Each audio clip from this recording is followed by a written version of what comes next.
You're all I've got.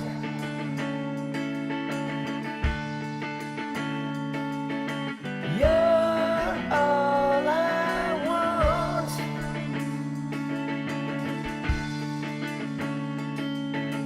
You're all I've got.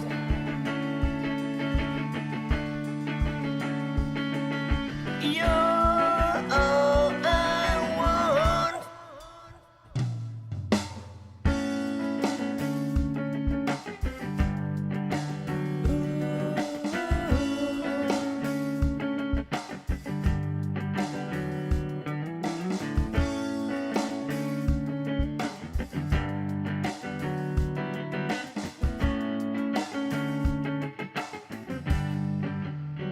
Back in the day, complications never wore my patience.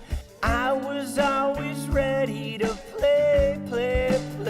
Why face the day in the sunshine in LA? We hit the beach and rode the waves. I lost my balance, I was faded. I was trapped and wrapped up in a scene that was never really me. Plastic lights and starry eyes, and all the freaks were left outside. So I'd look in and wonder why. Where was mine? I couldn't find it. But you're all I've got.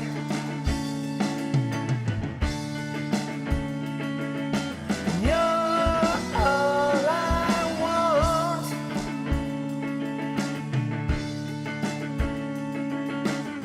Some days it just feels like this will never be enough.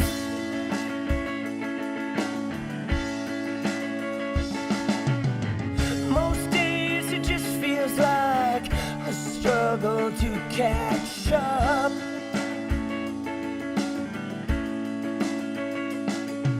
And I won't mind the day I find what a peace of mind you are. 'Cause life is a wonderful mess.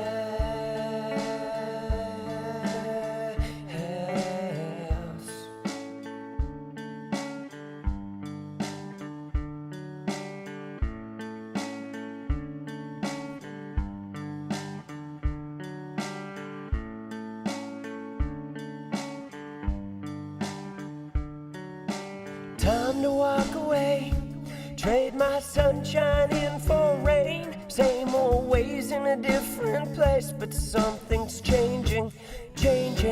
I wanted answers and direction. What I got was second guessing, hesitation, no sensation, just more questions. Nothing to blame for being stuck inside this frame of mind. If I can find my way, who I am, what I want, where I'm going, where I was, it's not up to you.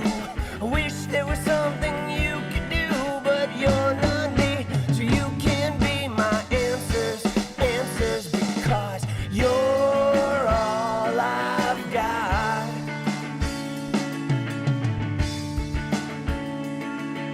And you're all I want.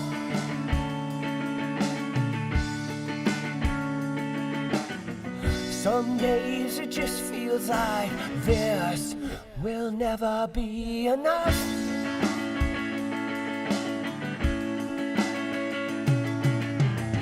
Most days it just feels like I've struggled to catch up.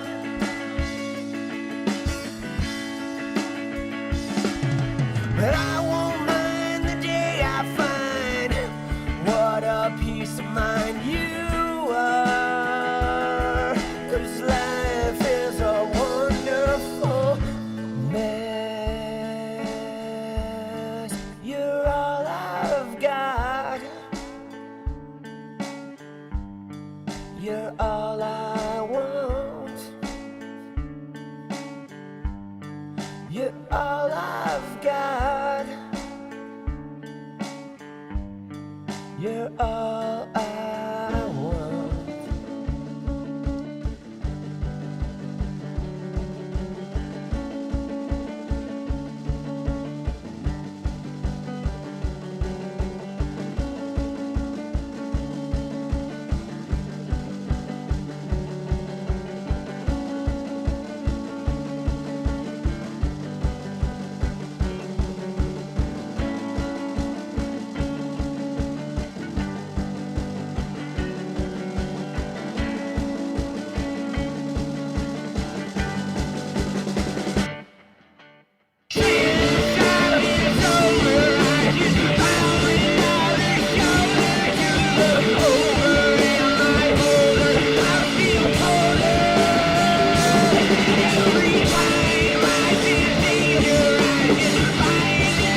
Hey.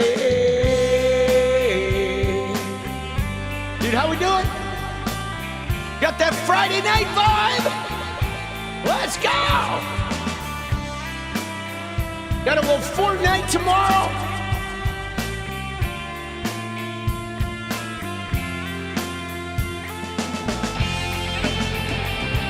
Yo!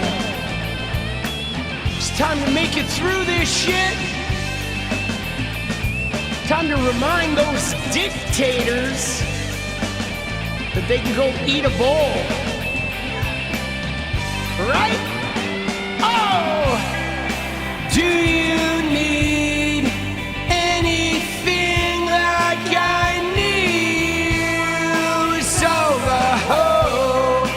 do you need anything like I need? Do you need anything like I need you? It's over. Do you need anything like I need you?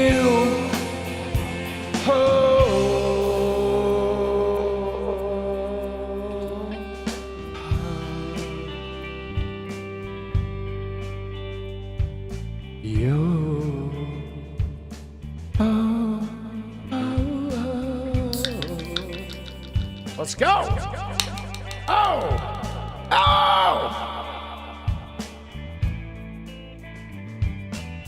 Light up the night with some Paula White.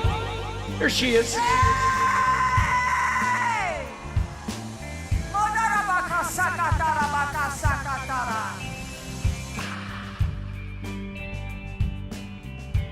Yo.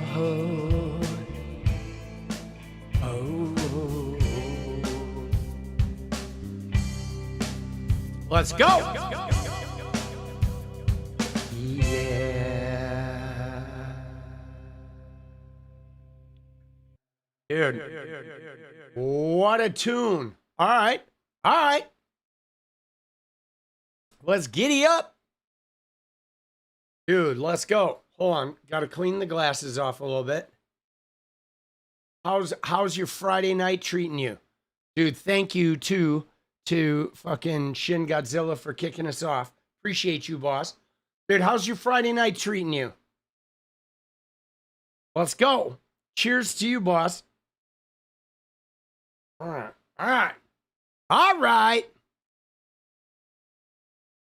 Mom only watched a small clip of that speech. Dude, that speech was like pretty mental. There's a lot going on right now, guys. There is a lot going on. Obviously, the Michigan race is totally fucking heating up. Okay? Dude, the Michigan race is like getting gnarly. It is. Like, dude, the super PAC money are fucking, they're putting so much money into Haley Stevens. Like, I think there's going to be a record-setting amount spent when all is said and done. It is wild. Haley Stevens is 9 points up. Yeah, I'm not really buying that. I know there was that one poll, but like, I don't know how accurate that poll is. Right? I mean, we'll see. But I think that poll might be a little bit exaggerating. We'll see, man. I mean, I think ultimately it's really going to come down to turnout. You know, it is going to come down to turnout because it's going to depend. I feel like 𝗵𝗚𝗍𝗍 has a very significant audience in Michigan. And it's really going to come down to which group turns out more.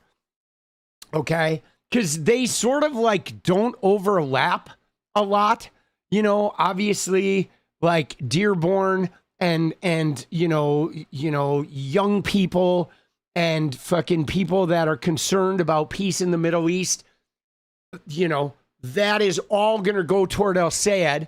And then Detroit and the older people, the traditional Democrats are all going to go for Haley Stevens. And so it's really going to come down to who gets, it's going to come down to who has the turnout. And that's just it. That's what's really weird about this is they, like the Democratic Party, you know, whatever, the establishment Dems keep saying that Haley's the only person who can beat, you know, Mike Rogers. But like, dude, you know what I'm saying? Like, I'm not really buying that. I feel like Mike Rogers, they've been sort of trying to like make it seem like Haley, like, you know what I'm saying? I feel like they've been playing some games where they have been trying to say we'd rather run against Abdul because they know that motivates the sort of the Democratic base. But I don't know. I feel like Haley Stevens is going to get eaten alive. Maybe. You know what I'm saying? She's just so weird, dude. She is. She's so weird, but fuck, bro. I got to say this. You ready? I think I hate the primaries. I don't like the primaries. You know why I don't like the primaries, guys? Because it's all like lying, okay? The primaries are all lying. It's like people on their own side lying about each other and pissing off each other's voters to where, like, at the end of the primary, nobody wants to unify and get together. And then the other side is like manipulating, and there's way too much money involved in them. And there's no real focus on, you know, the policies or the candidates themselves. It's just like super nasty. And what's more, you ready? When you have a very competitive primary, you are basically providing the roadmap to the other side about how best to beat you, you know? And so that is like super, super problematic, I think. I don't know, man. I wish we would just get money out of the primaries. Like having huge amounts of money in the primaries is just brutal, dude. It's brutal. And with Haley Stevens, you know, there's a she's getting a lot of money. Not just from AIPAC, but she's getting a lot of money from other corporate donors and other dark money groups, but she's definitely getting a lot from AIPAC. Everybody is fucking getting behind that woman. I'm just sort of grossed out how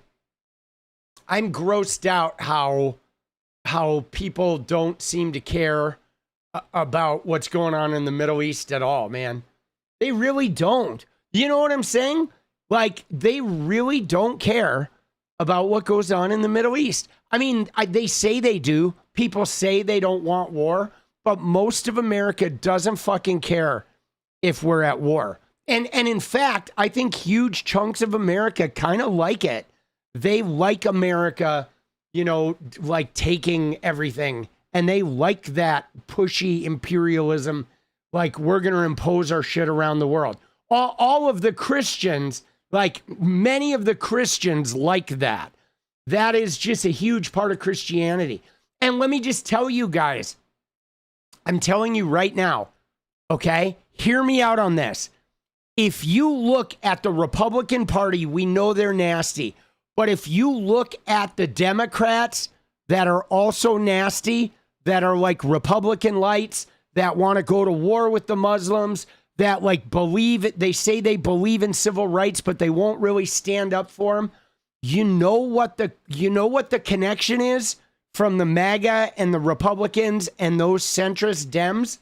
Their connection is religion. Okay? That's what it is. It is the devout Christian Democrats that are the ones that are zonkers about war and not changing the system very much. I'm telling you, we don't even have an AIPAC problem, guys. AIPAC is just a symptom of Christianity. It is a symptom of Christianity trying to use the nation of Israel to bring their deity back. It is so mental. We are living in the most mental of times where it is the religion that, right? That's what it is.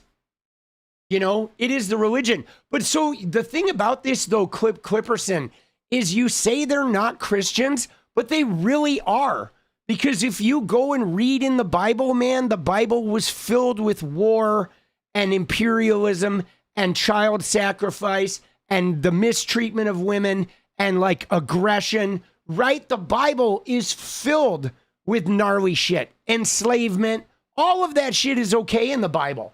Okay, that's just it. If you're a Christian that's not a warring, misogynist, whatever, child abuser, you're not doing it the way the Bible instructed, okay? Because the Bible is filled with war and slavery and the demeaning of women and, you know, people submitting. It's like, it's crazy. It is really, that's what the Bible is like super war-y, toxic shit, you know? Yes, it is. It is indeed. I've read it multiple times. I was going to be a minister, boss. It's filled with war. It is filled with war. It is. Let's go.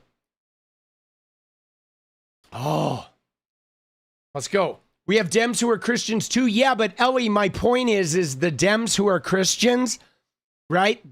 Like most of the Dem Christians are also wanting to feed that money to Israel. You know what I'm saying? That's it. Like, that's the problem. Most of the Dem Christians will align with the Republicans before they'll align with like a DSA or a socialist because they know the Republicans will maintain like Christian law. And even though the Democrats themselves that are Christians won't exercise the law like Republicans do, they're also not wounded by it. They're totally okay with it because it's like safe for them. So they want to keep feeding the Middle East beast and they want to keep the system going and choosing between a democratic socialist who may be an atheist or a Muslim that wants to actually change our country versus a Christian that even if they get extreme, the rules are still going to fit in with their worldview. They will allow the Republicans to win before they'll allow that heretical non-Christian entity to gain power. And that's what's really like, that's what's really gross. I didn't realize this, guys. I really didn't. I wanted to believe in the Democratic Party as an institution of like fairness and real inclusivity. And I swear to you, it's like the religious Dems are almost as mental as the GOP. You know, it's like crazy. It's messed up. There's like, and there's so much money. Like, why is it everywhere where there's a lot of, you know, like uber Christianity, there's like a ton of money? That to me seems really wrong.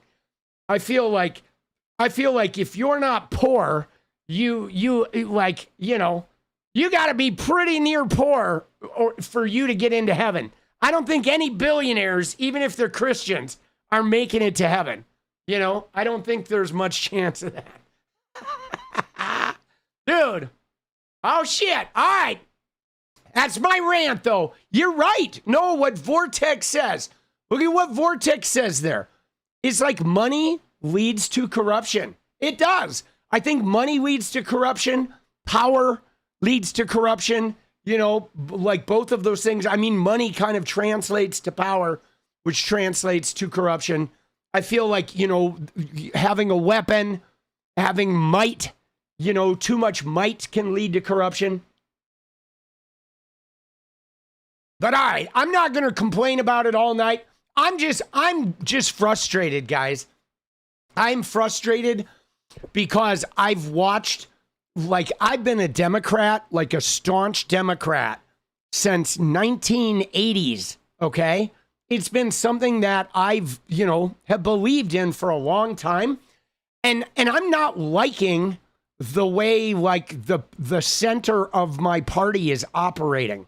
I'm seeing the people in power behaving in ways that I don't fundamentally ethically agree with. And that's really making me it's making me have a conundrum. I'm not exactly sure what to do, right? Because there's not a viable third party. And there are some things that I'm seeing ethically from some of the people in power in my party that I just don't like, You know what I'm saying? That I just fundamentally ethically disagree with. Okay? I ethically disagree with the continued funding of war. You know what I'm saying? I just disagree with it. And the overfunding of military, machines in order to prepare for war, right? I don't fucking agree with that shit at all, But it's really getting to me, dude. Dude, this battle over Israel is really getting crazy. It's really getting crazy, boss. The hypocrisy of the vote blue no matter who crowd has soured you on the Democrats. Yeah. I mean, there's just a lot of I feel like our leftist coalition, we're having a lot of issues right now. Right? It's we're riddled with a lot of money and we're riddled with competing interests. And I think we spend an awful lot of time fighting about power instead of fighting about policy and things to help people, You know what I'm saying? It's we're fighting over power, guys, and we're not focusing on how best we can serve. Mr. Super Chat. No, I saw it. I'll get back there. I know I got a little distracted. Did you see the huge billboard of Iran of Trump? I did not. You have a link to it? Thank you, Walter. I appreciate you, boss. And thanks for the reminder. I did see it, but appreciate the reminder.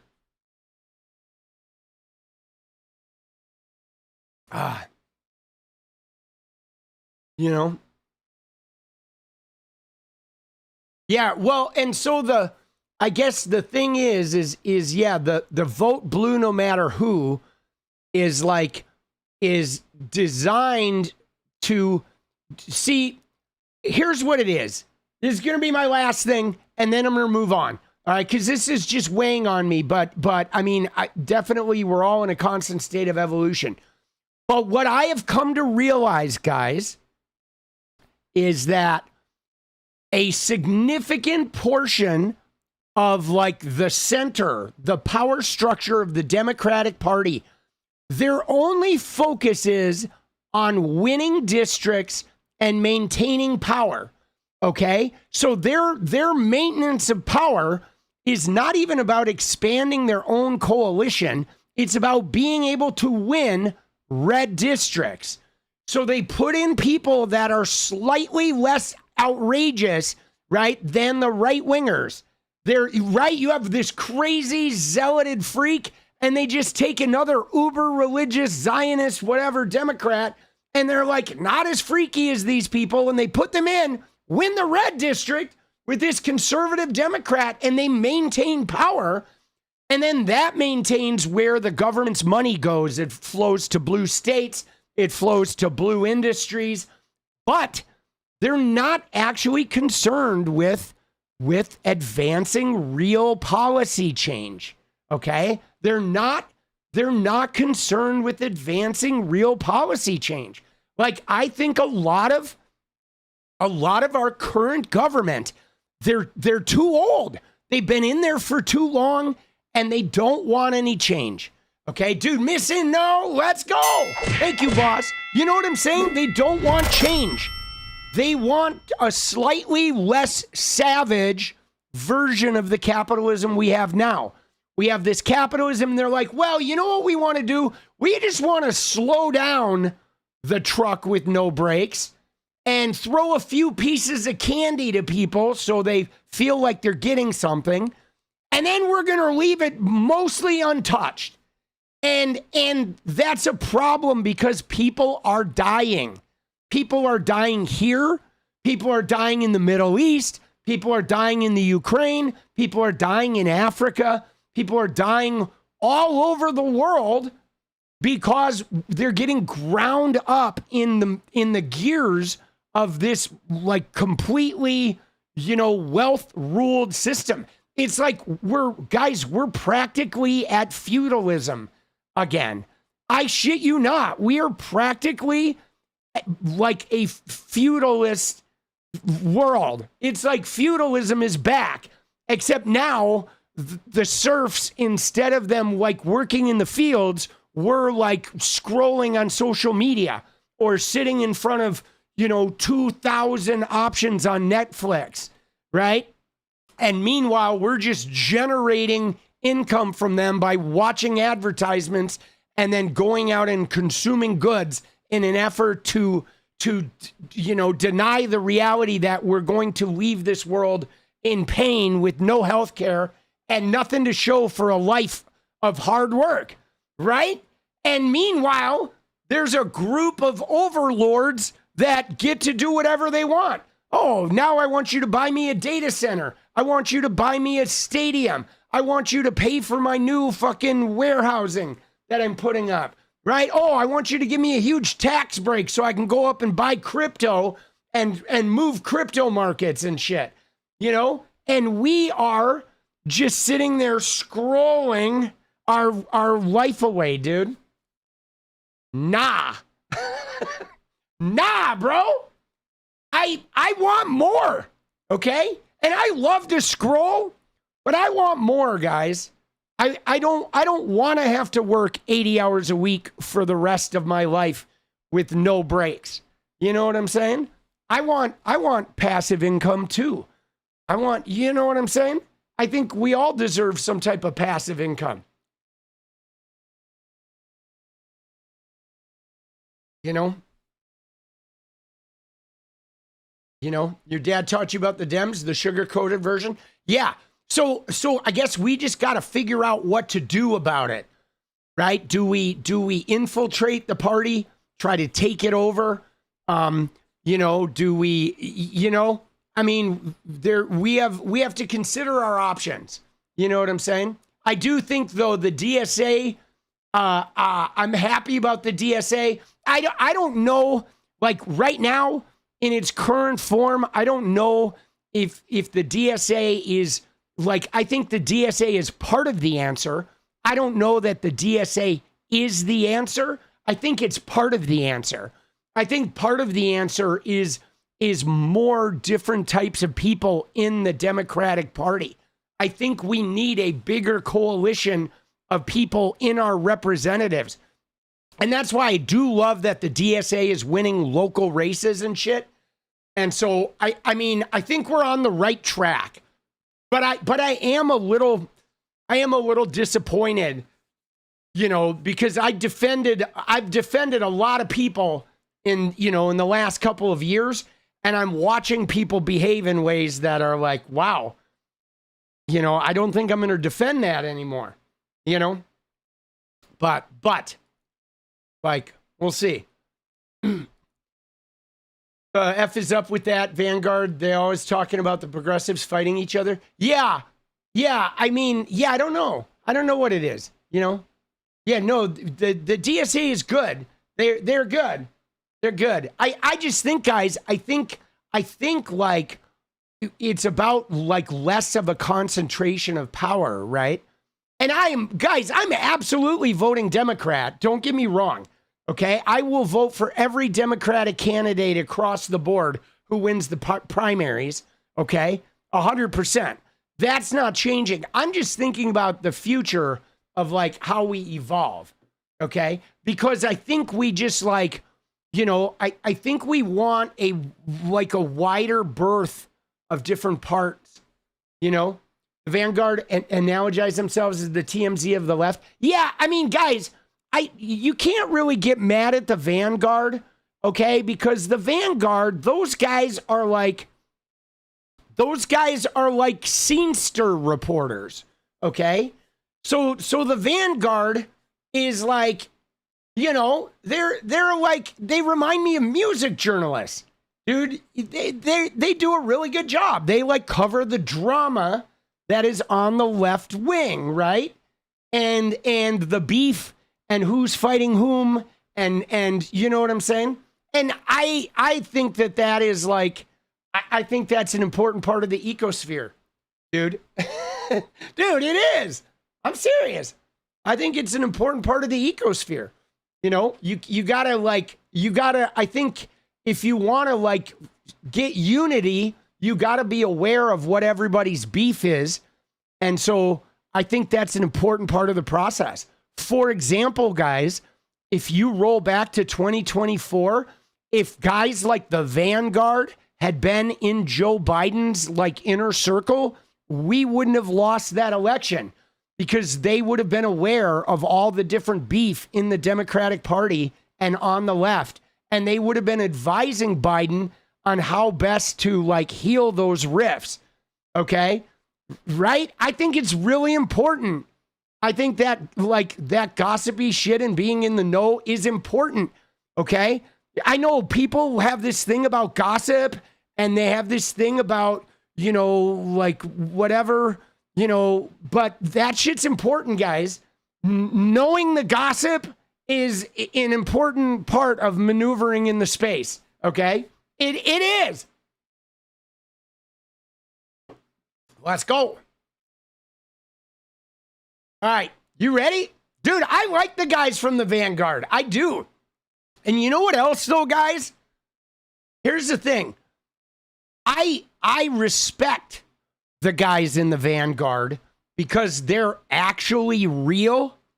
If you go back, like even with Mamdani, guys, they were interviewing Mamdani when he was running for assembly.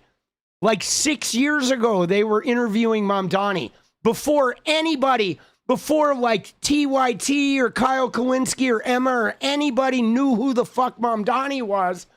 The Vanguard boys were already on that shit.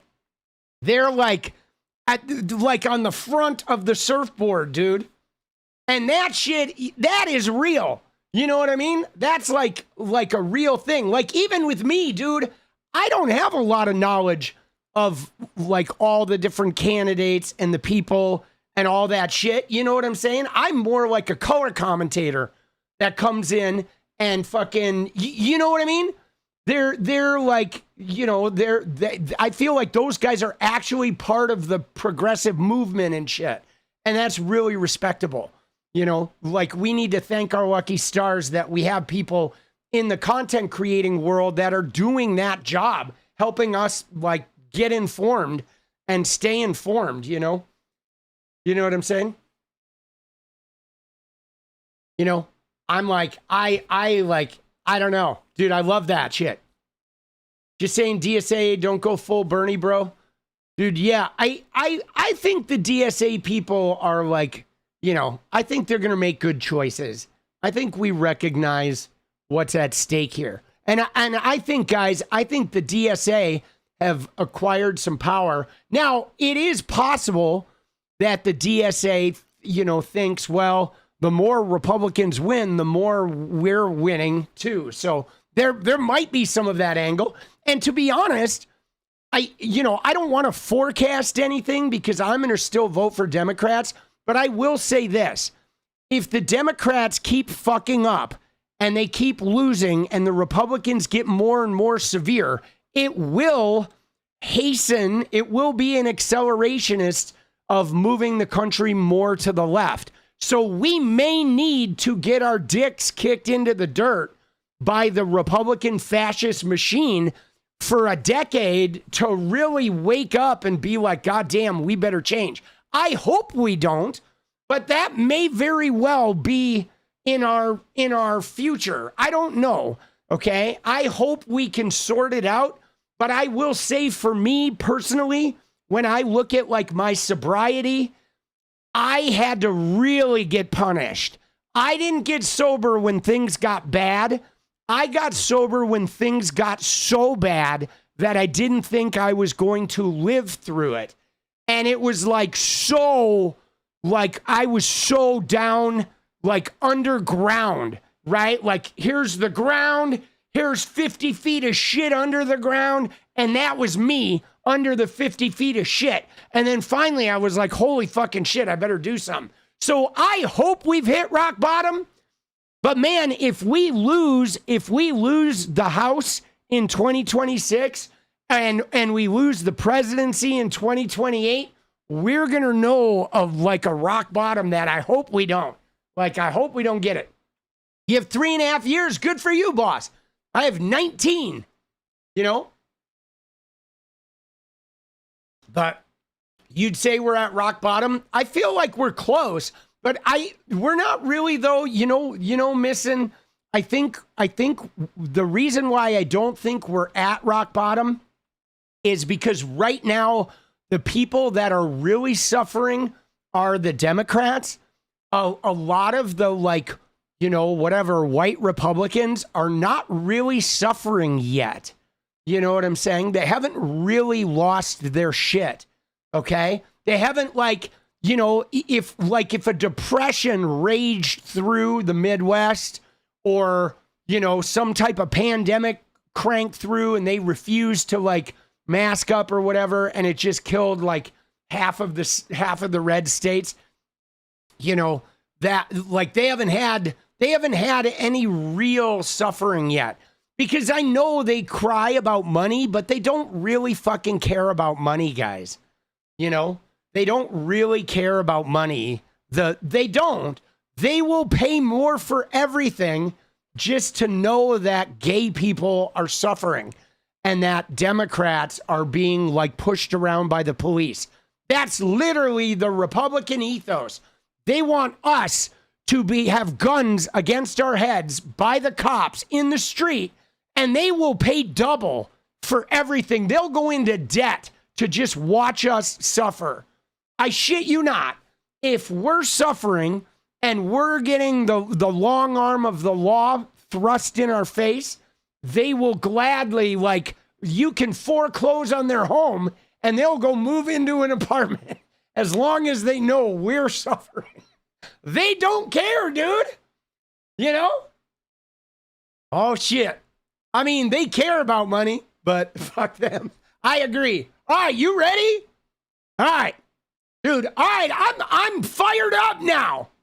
I'm fired up, dude. Dude, you know what I want to do, guys, is I want to take like squares of avocado toast and I want to shove it like right up MAGA's ass. Okay? I want to be like, yo, MAGA, bend over. I got something incoming. I got an avocado schmear on a piece of iron toast. Incoming! Incoming! I don't even know what that means. I don't know what that means, but it sounds like it would leave a mark. It sounds like it would leave an impression. Dry too? Oh shit, boss. Let's go. All right, hold on. All right, let me get my recording going here.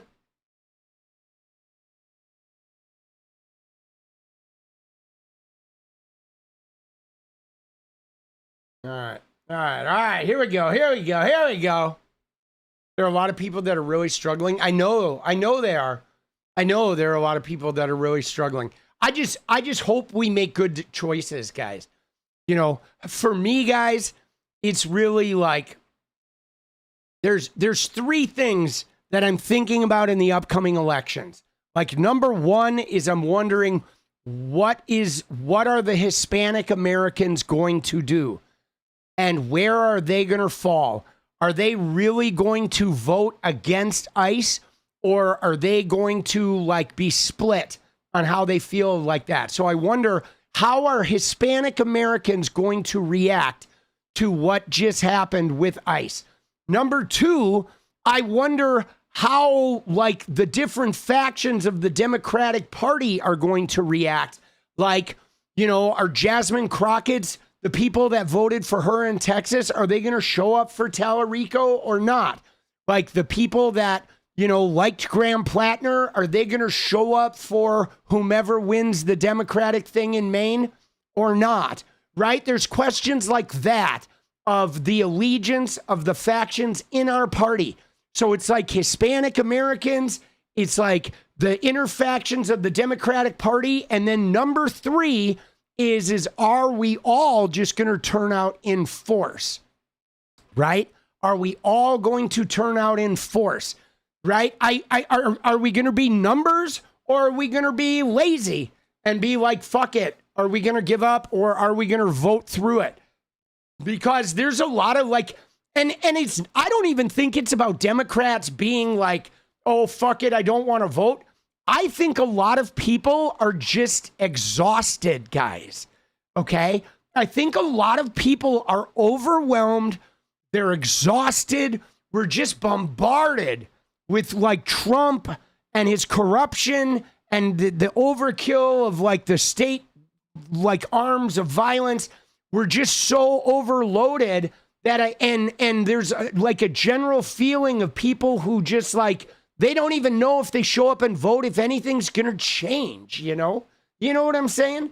And so I worry about the turnout of people just feeling overwhelmed and like nobody's listening to them. So fuck it, I'm just going to stay home.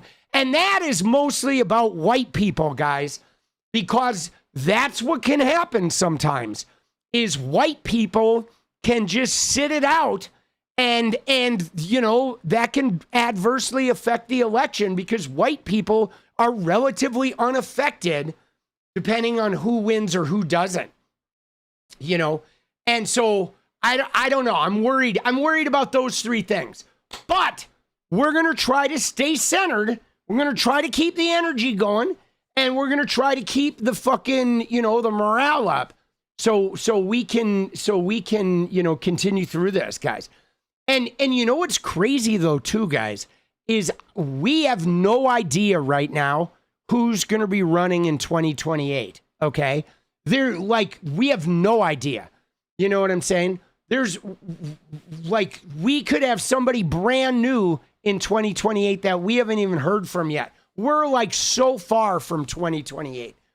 You know what I mean? We have it's a long way. It's only 2 years. But it's a long way away, dude. We're having like 10 years a month, right? Isn't it crazy? We're like 10 years a month. It feels like 10 years every month, dude, up in this bitch. Right now, it looks nobody is turning out in force. Yeah, I know, but like, you know, we'll see. I think stop the stupidity. I think people are going to get, you know, we don't have to worry too much now because it's a long way away, right? We don't want to be too excited now. I think we want to get going, you know, October. It should be like baseball. But I feel you. I know everybody is divided. But you know, once the primaries are over, maybe we'll be able to like unify a little bit.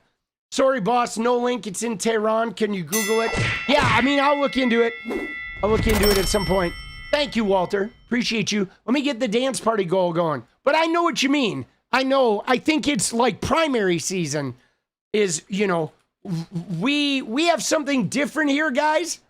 You may have noticed, but the Democratic primaries this year are a little different than the Republicans because ours are all ideological. Like the Republicans are not really having an ideological battle with their candidates. They're having an ideological battle with their influencers, but their candidates are all pretty much run of the mill and either Trump approved or not Trump approved. But our primaries right now are on the Dem side are ideological. Okay, we have DSA running against socialists, running against, centrist Dems, running against, rabid Zionists. You're right. We're having an ideological battle in our primaries, and the Republicans are just sort of like whoever Trump's endorsing is pretty much winning the nomination. And so I think, though, that's making it feel a little more like we have a bad taste in our mouth. It's like our primaries now are kind of like the Republican primaries back in 2012 to 2016 when all those Tea Party people were like warring in the party and they were like toppling Paul Ryan and all that shit. And so that's what I think it's not going to be permanent. I think we're going to sort of settle in after the primaries, hopefully. I mean, as long as people don't have their feelings too hurt, And guys, you ready? Like, dude, the Pine Box could call at any time, okay? The Pine Box could show up at any minute. Let's go into Trump, dude. Dude, look at this guy. What is going on with the fucking Trumpster, dude? Look at this shit, guys. This is insane. So this picture arrived on the internet. I don't know if you saw this, but this picture arrived on the internet. Dude, Jesus. Look at that. Look at that photograph. Look at that chair, dude. What is going on with the chair? It looks like they have like a special like seat cover. The toilet seat, yes. Dude, I mean, I saw this and I was like, yo, what is going on with the Trump? Dude, Thumpenstein, viva la revolution, let's go. Now, this is just another reminder of this guy's like ill health. This guy we know he stinks. We know he's got Natalie Harp, like a hospice nurse, attached to his side. We know that he disappears for 4 days every 2 weeks. He just disappears. And he keeps talking about going to Walter Reed. He's had multiple cognitive tests in 6 weeks. He went to Walter Reed several times in 6 weeks and had multiple cognitive tests in a matter of 6 weeks. Those should happen twice a year, guys. Maybe once or twice a year. He's going every 6 weeks. His hand is barely there. Okay. That shit has a layer of funk on the back of the hand. And now we see him in the fucking helicopter with what, is this one of those chairs that goes up the steps? I mean, look at this thing. Dude, this thing is crazy. Is there a built-in toilet seat? Is it like a double wide with a diaper drainage system? Is this thing like a fucking porta potty? Dude, is there a tank under the helicopter? Dude, what are we doing? Yo, Elf, sorry I'm late. I had to smooge with donors because I'm one of the 5 that represent the musicians in front for money, and I hate it. Let's go! Elf, you got to get that money, though, guys. You guys need it. You need those donors. You need those funds. This is crazy. Now, this is not the only thing. There are other people talking about Trump's health. Let me grab the fucking the TikTok here. I did save it. Where is it? Oh,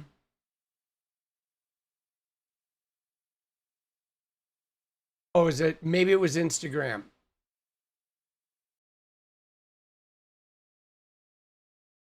Yes. Okay. So there is a doctor here that is talking about Trump, right? And talking about Lindsey Graham, okay?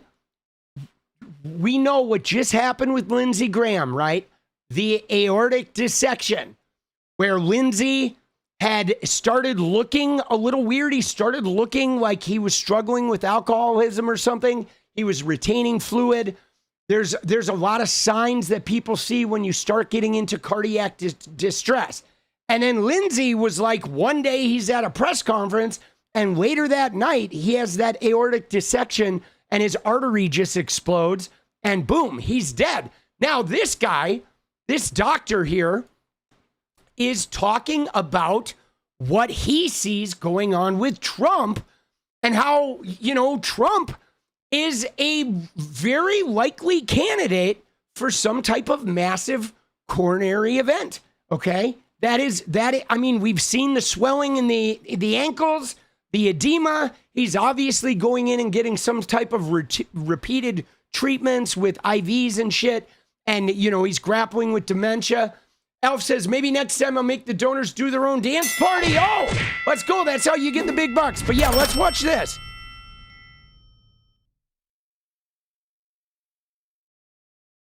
Soon pass away from the same thing that took Lindsey Graham's life yesterday. I'm a physical therapist with a doctorate in my field and 15 years experience working in home health care, treating geriatric patients with severe cardiovascular disease, dementia, all sorts of shit that both of these guys have. So we just received autopsy results. The cause of death is being listed as an aortic dissection, secondary to arteriosclerosis. Arteriosclerosis is the thickening and hardening of the walls of your arteries. An aortic dissection is when there's a small tear in the wall of that blood vessel, and the blood starts to flow into a newly formed pocket and then never reaches its destination, which of course is fatal if it's not resolved or addressed immediately. I actually received a DM from someone who saw Lindsey Graham in person in Ukraine, and they messaged me to make it clear, when you travel to Kyiv currently, you don't fly into Kyiv, you fly into Krakow in Poland, and then you take a train ride from Krakow to Kyiv. The flight from DC to Krakow is 14 hours long. The train ride from Krakow to Kyiv is 12 hours long. Jesus. Graham did not stay overnight in Krakow. A source made it a point to say there was only one time that they didn't stay overnight in Krakow, when they were traveling from Kyiv to the United States. When they didn't stay overnight, they were physically sick by the time they arrived to their destination. As far as I know, this person has no medical pathology to speak of. When you take a man whose father dropped dead of a heart attack at 69 years old, and family history plays a role in your cardiovascular health, and then you put your body through over 24 hours of travel nonstop, it creates the perfect environment for an aortic dissection to happen. And the number one factor is the pressure change, the cabin pressure from on the ground pressure, creating a fantastic environment for that hardened, thickened artery wall to tear. And baby, it would just be the shame of all shames if this sack of shit succumbed to the same thing on a very long flight on Air Force One. He's a decade older than Lindsey Graham he is, was. and he's in terrible terrible shape. And this motherfucker has heart disease of all kinds. Yeah. And the number one reason it hasn't happened to him yet on an international flight is that he's fucking sundowning. He is pacing up and down that plane all goddamn night, so his blood vessels actually have a chance against the cabin pressure change. But if he gets super sleepy, brother, that could be it. It could be any goddamn day now. Happy Sunday. At this point, he's on 80 days of borrowed time. Who did he borrow the time from? The AI photo of Mitch McConnell and his wife, when he should have ruptured his aorta attempting to swing a golf club, been impeached, or they should have finished the process of invoking the 25th Amendment.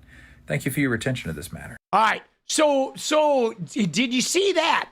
That was a really interesting take on it. Hold on, let me get these donos and then we'll catch up on it. Elf says, I don't feel sorry or happy about his passing, but my grandfather says his heart situation is pretty painful, unfortunately. Yeah, what is his heart situation? I know you've told us before. He turned his back on the J6 Capitol Police. He was a coward. Rot in hell. Who are you talking to, Thumpenstein? Talking about fucking, you talking about Trump? Or you talking about Mitch or any of these guys. But so that was really an interesting take on this, guys, that of this guy surmising that it was the, you know, hardened arteries and the excessive travel, pressure changes, a lot of travel that helped set the stage for Lindsay's health problem. And him implying that as Trump gets more and more tired, eventually, if he starts slowing down on his flights and starts, like, you know, chilling out, that the same thing could happen to him. Dude, poor Grinder losing their MVP like that, missing. Yes, let's go, guys. 24-18, baby.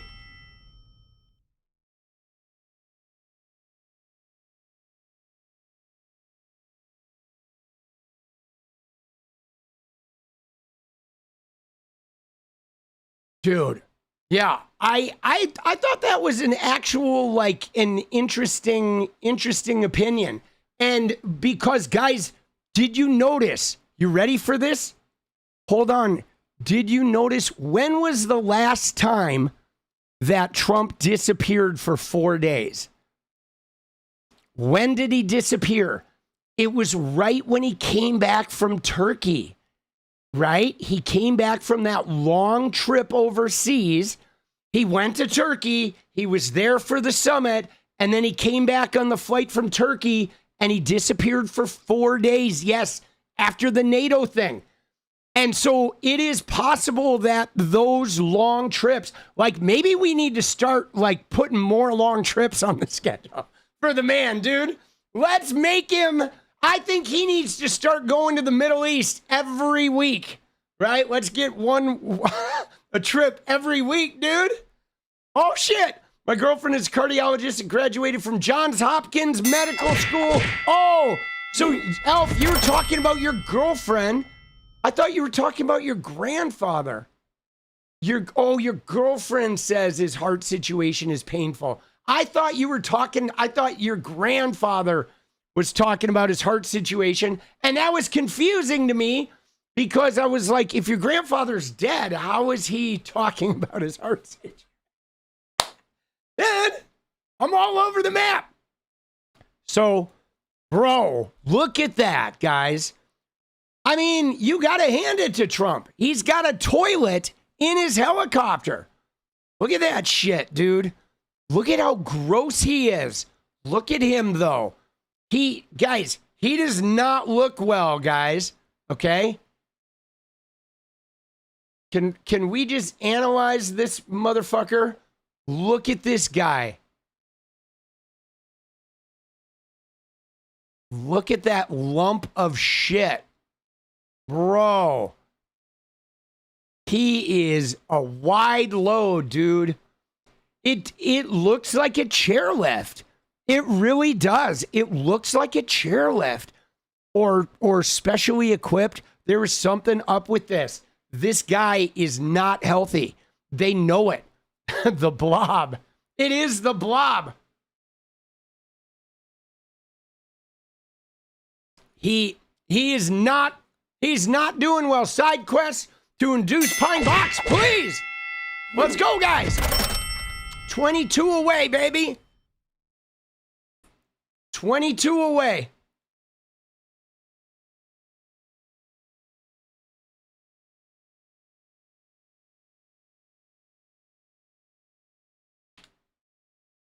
He is not looking well.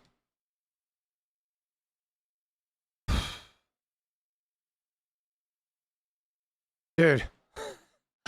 Dude, look at him. Dude. Oh, Jesus.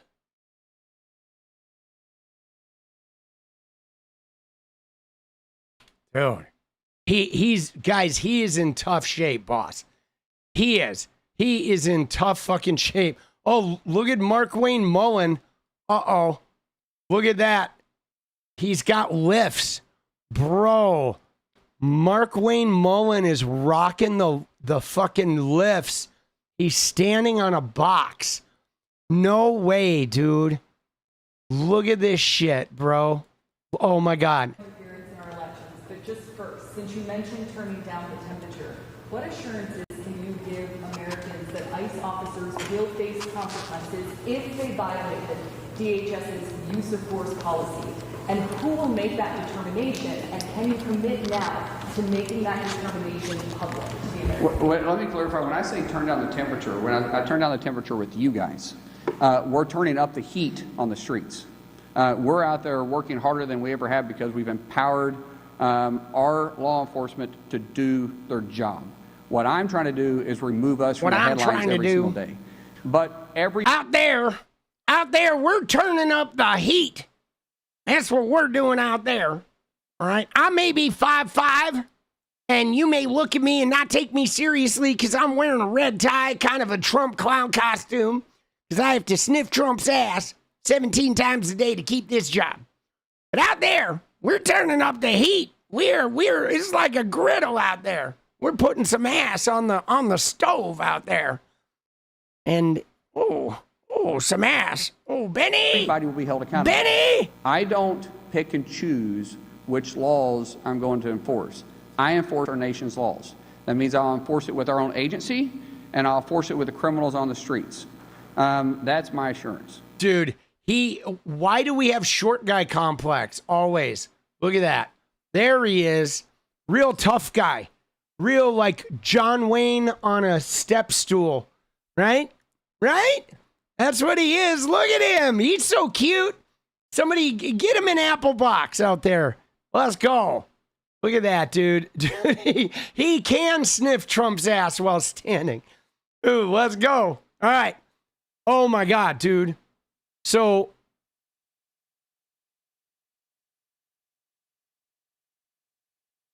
oh shit. Dude. I guess so Trump, oh yeah, we got to look at this, dude. Look at again, look at his right hand. His right hand looks plastic. Now, of course, there was a big FIFA event today, right? With the trophy, and his little FIFA buddy is just blowing sunshine up Trump's ass. Just like a fucking didgeridoo, dude. Dude, he's playing didgeridoo with Trump's prostate. But look at the hand, guys. Look at him. Look at the extra girth in here.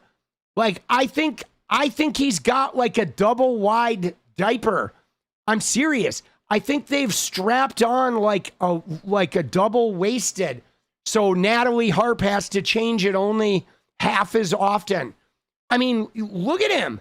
Hey, do you see how his, like, even in his suit jacket, it looks like something is going on the same way it did in that interview with Kristen Welker, where his body comes down like halfway through his torso, and then there appears to be some sort of apparatus.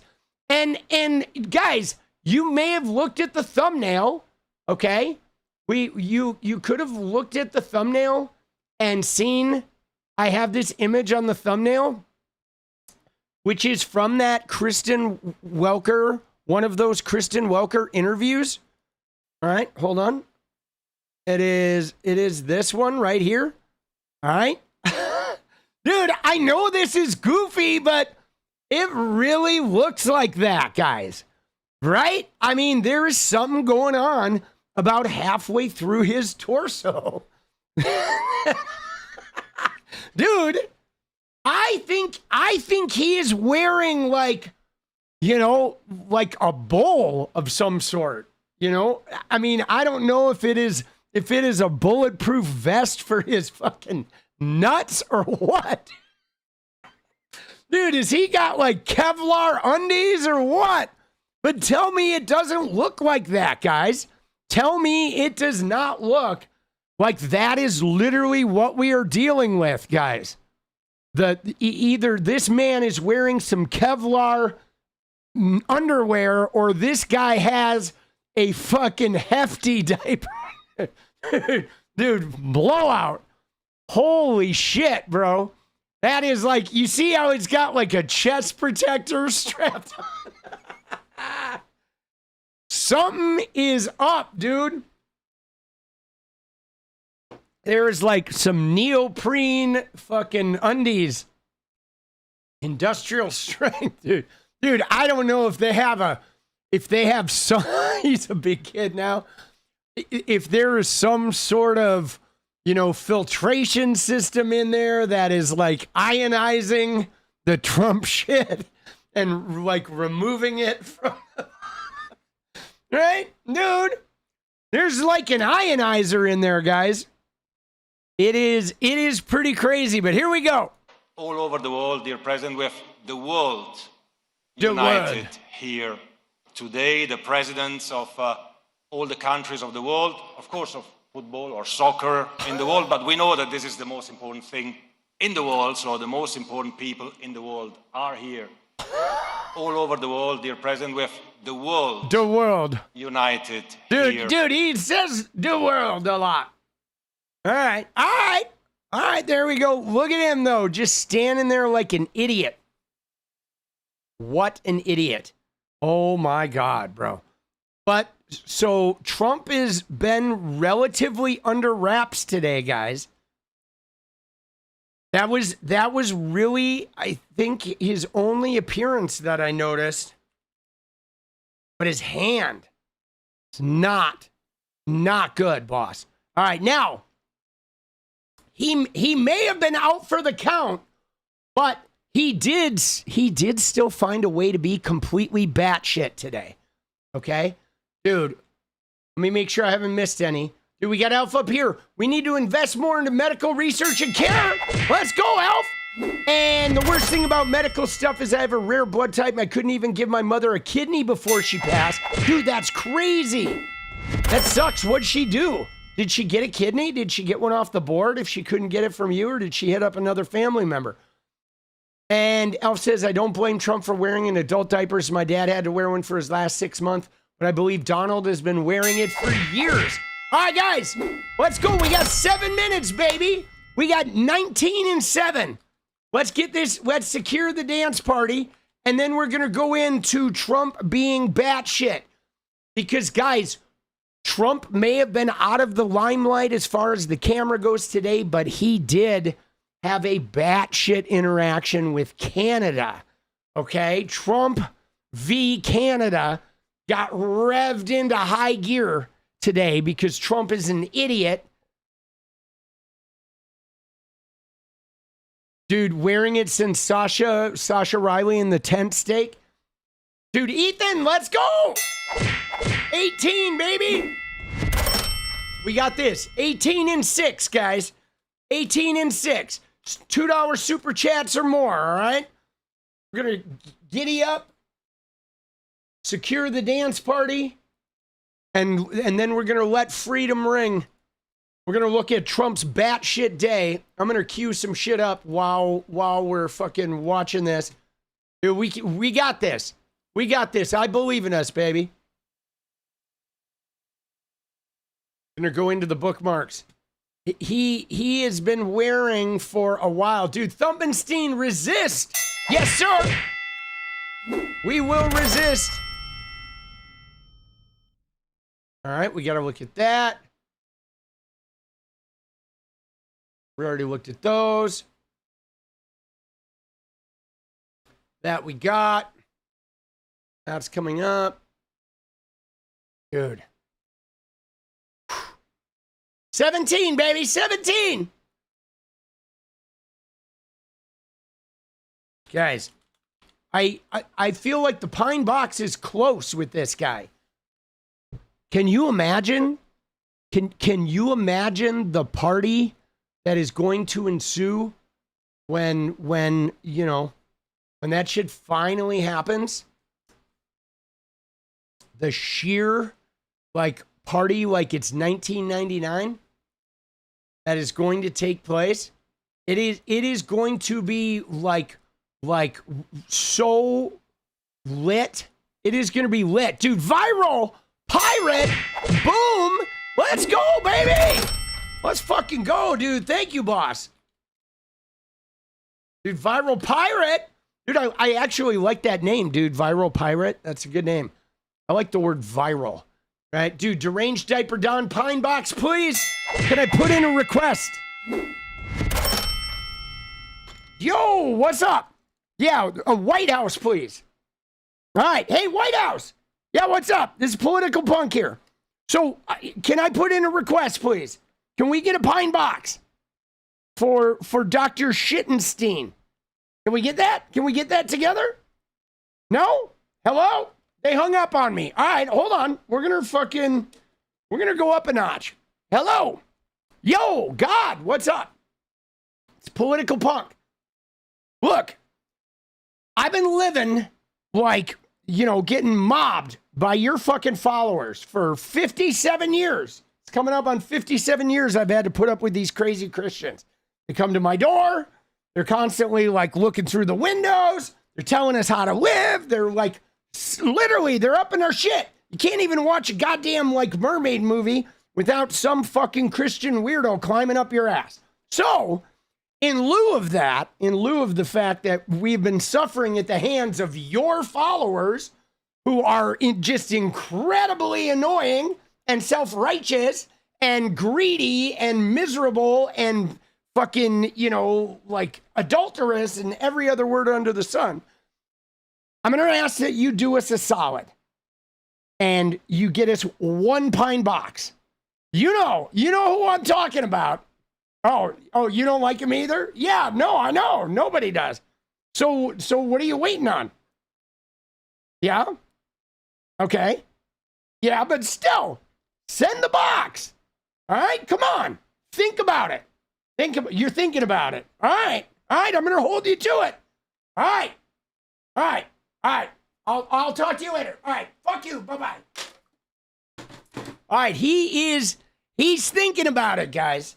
I will tell you this, though. He does not like him either. All right, just so you know, like, God can't stand that motherfucker. That was his exact term. God said to me right then, he said, look, I can't stand that motherfucker. We get to see so many ugly MAGA cry faces. Let's go. Oh, shit. Thank you, Lady B. Dude, Henkill. What did they give him that makes his eyes swell? Yeah, we're trying to figure that out. Dude, Elf says, my mother was diabetic since she was 32.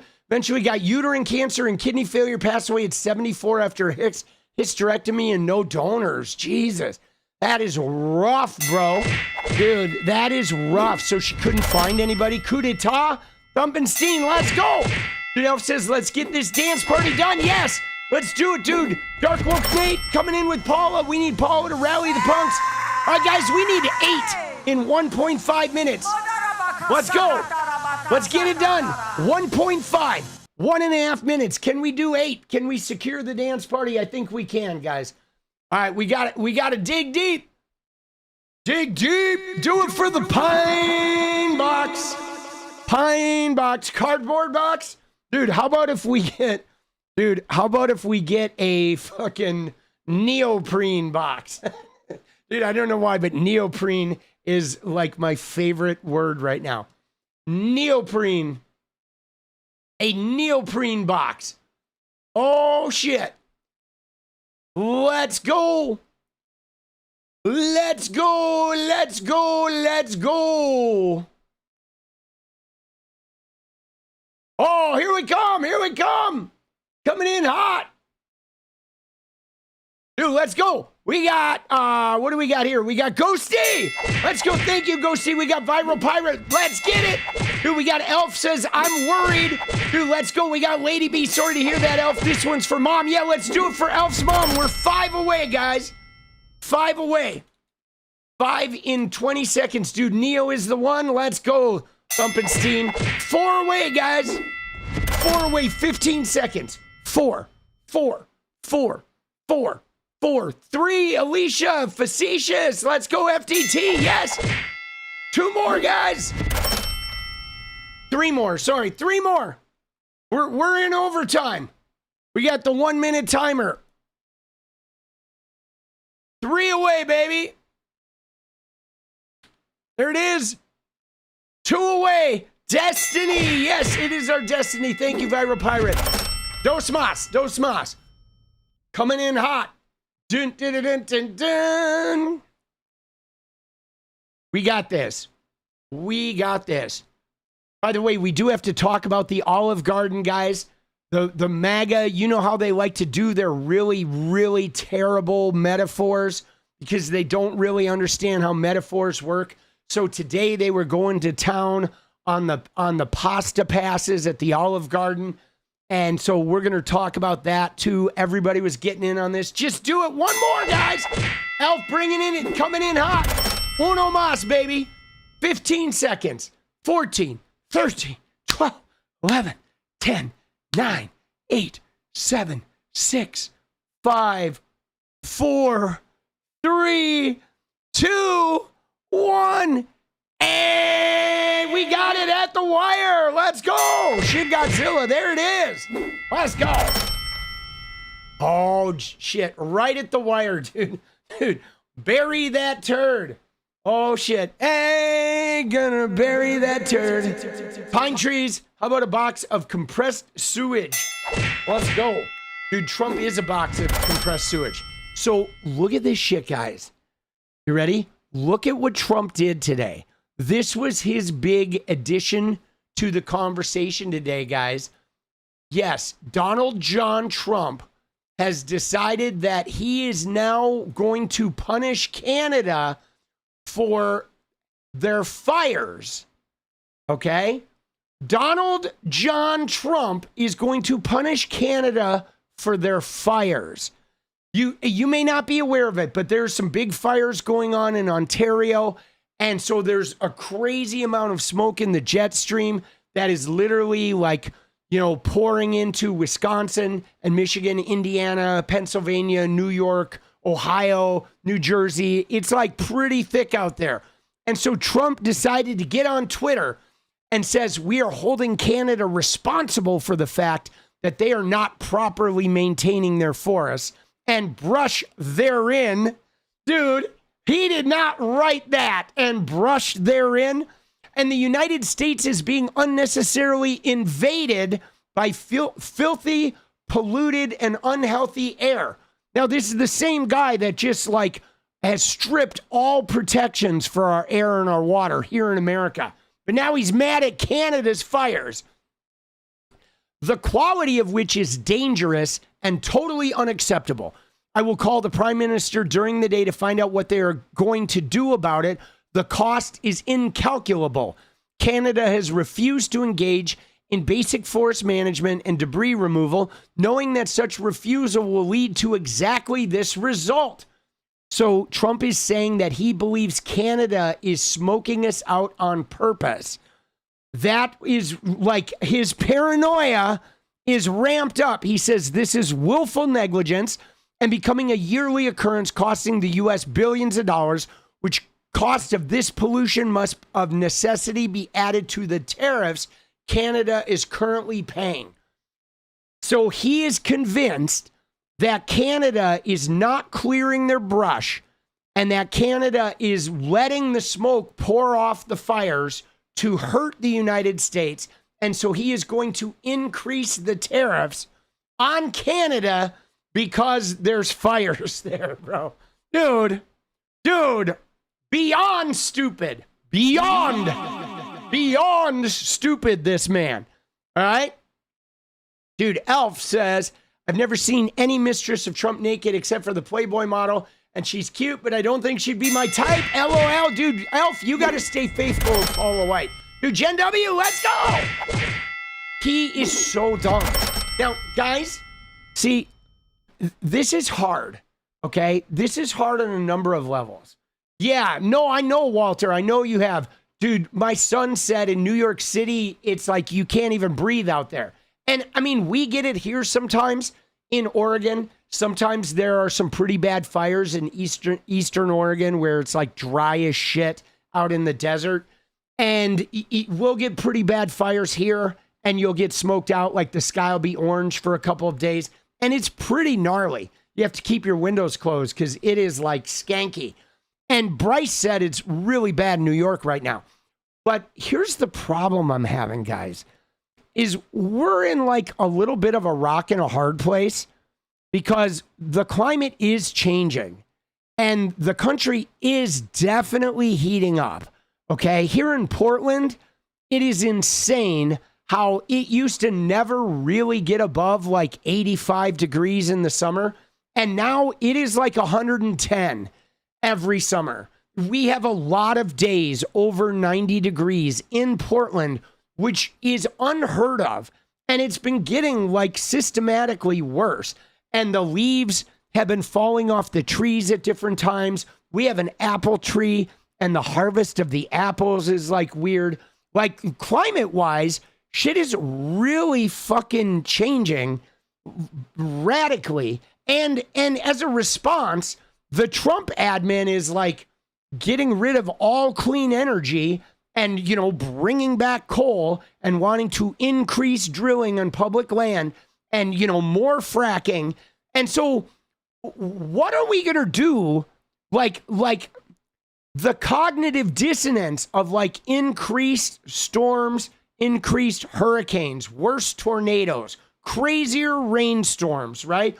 More freezing, more like heat waves, more heat domes. And I mean, this shit is just continuing, but like 50% of the population, 45% of the population insists that like, you know, the climate's not changing and it's not getting warmer. And so we're not going to do anything about it. And so, I mean, like how do you think we get over this? Dude, Steve, go shoot. Let's go. It's here to support no matter what. Pine Box. Let's go. You know, I mean, when you think about it, by the time those people are going to like admit like, oh, okay, it's going to be too late. You know, I mean, are they going to need like a forest fire to rip through Montana in the dead of winter before these fucking people go, yeah, we probably should need to do something? Is it going to have to be 130 degrees in Madison, Wisconsin before these like rural cheeseheads will wake the fuck up? You know, like what's it going to take, man? Because this shit is definitely getting crazier. Now, guys, I mean, I've been here for a while, okay? I've been here for 57 years, and I've definitely seen a lot of swings of weather. But for me, guys, you know what it is? It's the frequency, okay? It's the frequency. That is the thing that is making this so different, guys. Like, there have always been anomalies, like a really harsh winter, or a crazy heat wave, or you get a big hurricane or storm, you get a tornado. Once in California, it rained for like 27 days straight, right? So there's been volatility and there have been extreme weather conditions, but like the frequency is like, holy shit, dude. It is like now every weather event is an extreme climate event. Every single one. It's you don't even have a weather event anymore that's not extreme, right? It's like we've had 3 heat waves already in literally like summer is like 1.5 months old. Not even. It's like 1 month old of summer. And we've already had like 3 heat waves, guys. Okay? You know what I'm saying? That's fucking crazy, dude. The frequency, every hurricane is intense. Every tornado is like record setting. You know, it is really, you know, a little unnerving. You know, we're not just having weather events anymore. We're having like the craziest weather event ever, followed by an even crazier weather event, et cetera, et cetera. So yeah, man. That shit is a little bothersome, guys. Okay? That nobody's taking this seriously.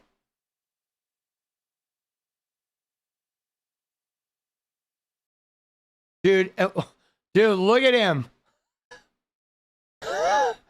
Bro. Dude.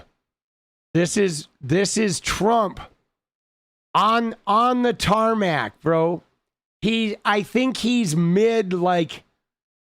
I think he's expelling, guys.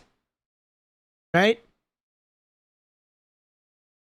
Let's go. Elf says, seriously, why is it when you're in politics from the school district up to the president of the United States, why everyone wants power? Let's go, baby. Yeah, man. I don't know, dude. I think it's about money. I think it's about money, guys. That's what it is. Like with school districts are like, they're like principals and shit, and school district people, they're like money. They're money raisers. You know, they're like, dude, what do you think we got here? Is he smelling the diaper? Is he expelling? Something's going on, dude. Oh, look at him. Look at him. Is this, he looked at the polls, didn't he? I think he got the poll numbers, guys. I think he did his little spiel about he did his spiel about, you know, the 2020 election, Maduro, Venezuela, they're cheating. It's crazy. He woke up and they're like, yeah, it has moved you like 0 points. Nobody cares, Trumpy. Nobody cares about 2020. Everybody's like, fuck you. Fuck you on immigration. Fuck you on the economy. Fuck you on the war. Fuck you on Netanyahu. Fuck you on Doge, right? Fuck you right? Fuck you on your diaper. Fuck you on the fucking UFC. Fuck you on the Great American Fair. And he's like, I'm Natalie Harp. Come here, Natalie. Oh, I got something for you. I can do it. Dude. Look at that. Dude, look at that fucking neck pussy, bro. Jesus Christ. Guys, I almost feel like when I look at his neck, I'm like cheating on my girlfriend, dude. You know what I'm saying? It is almost like looking at this ugly motherfucker is like committing adultery. He is like such an adulterer that he's created the ultimate neck pussy where even if when you look at it, you're like breaking God's law. Dude, just the look of it. Oh, shit. He wants to grab his own neck. He does. The only way my father was elected constantly president of the teachers union was if he was co-president since I was in the 4th grade till he retired. Let's go. Holy shit, dude. From 4th grade till he retired, he was in the teachers union, president of the teachers union. That's crazy. Dude, that's a crazy ass job, dude. To be a union president. Dude, Viral Pirate says, did you see the video of a flood of king cobras in China? I did not. Yeah, put it in Discord. All right, we got Discord down below. So yeah, Trump is like, guys, he is not well, okay?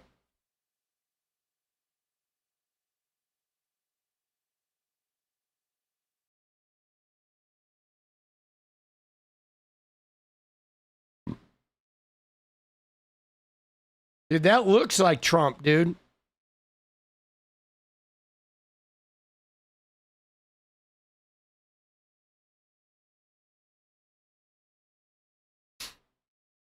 Dude. Oh shit. There we go.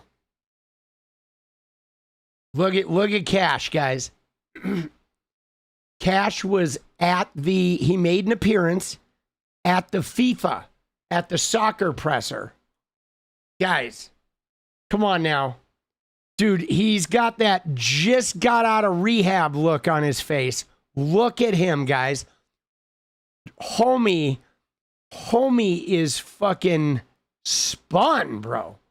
Dude, what is he doing? Look at him. Look at him, dude. Yeah, dude. He is partying, bro. Like, that is some crazy shit, boss. Dude. I feel like I'm getting a contact high just looking at him. All right? And there she is. Look at her. Look at his nurse, dude. There's Natalie Harp. There's the nurse at the FIFA event. Look at these people, dude. Dude, what is going on with everybody? Like, why are all the Republicans so weird, bro? Right? Like, they all look so creepy, dude. Look at her, though. She's like, I'll change your diaper. I'll change your diaper, mister. What are you looking at? You need a diaper change? They are like ghouls, dude. Pod people. Dude, look at her. She's like, she's ready to eat the corn out of his shit, boss. She looks exactly like Ivanka, right? That's what he likes, dude. He likes that Ivanka diaper cleaning action. Okay? Oh, shit, boss.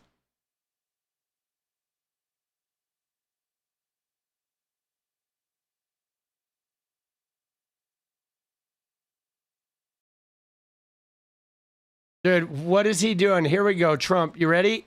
Argentina. I watched that pass that Messi made, and not knowing as much as the people in this room, but I know about sports and I know about a little bit about soccer. But I watched Messi, and he was well guarded, right? Well guarded. And all of a sudden, he's standing on the right. You understand what I'm talking about? I don't know if anybody, I just noticed it. Nobody talked about it. I just noticed it. I said, he's so well guarded by a great player. And then he moved to the right, and the other player was just standing there. And he had plenty of time. He kicked it. It was within, I would say, 1/4 of an inch of being perfect. And that was the end of the game. It was brilliant. And dude, what, 1/4 of an inch? Dude, well, guys, look at him. Okay? Just look at his face, guys. Seriously. Look at how sweaty he is. Did you see the glaze? Look at him. He's like, bro, he is fucking choking. He is like gassed, greasy. He is greasy. I don't know what he's even talking about. A player, the soccer player moved. Okay, whatever. Soccer players move. They're running.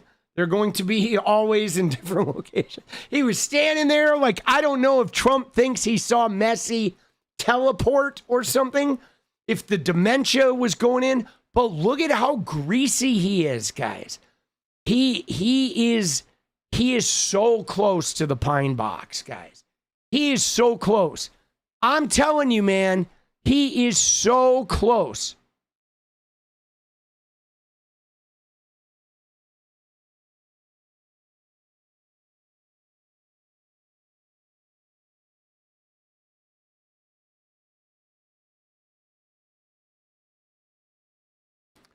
You can just see him. You can just see him. He's glazed.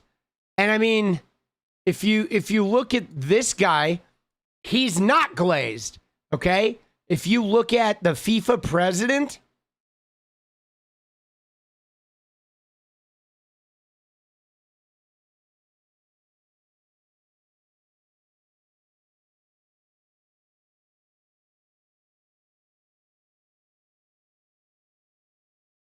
okay? If you look at the FIFA president, like the president is not glazed. He looks like fairly normal. And Trump is just having a soaker, dude. He is just a soaker. About to turn 42 and he's 46. Genuinely feel sorry for him. I don't like him at all, but he needs more help than I needed. Let's go, Elf! Dude, who are you talking about? Right? Who are you talking about at 46 who needs more help?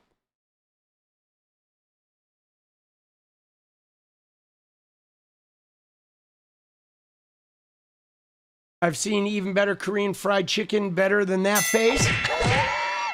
Dude, he's not well, guys. I'm telling you, dude, Trump is not well.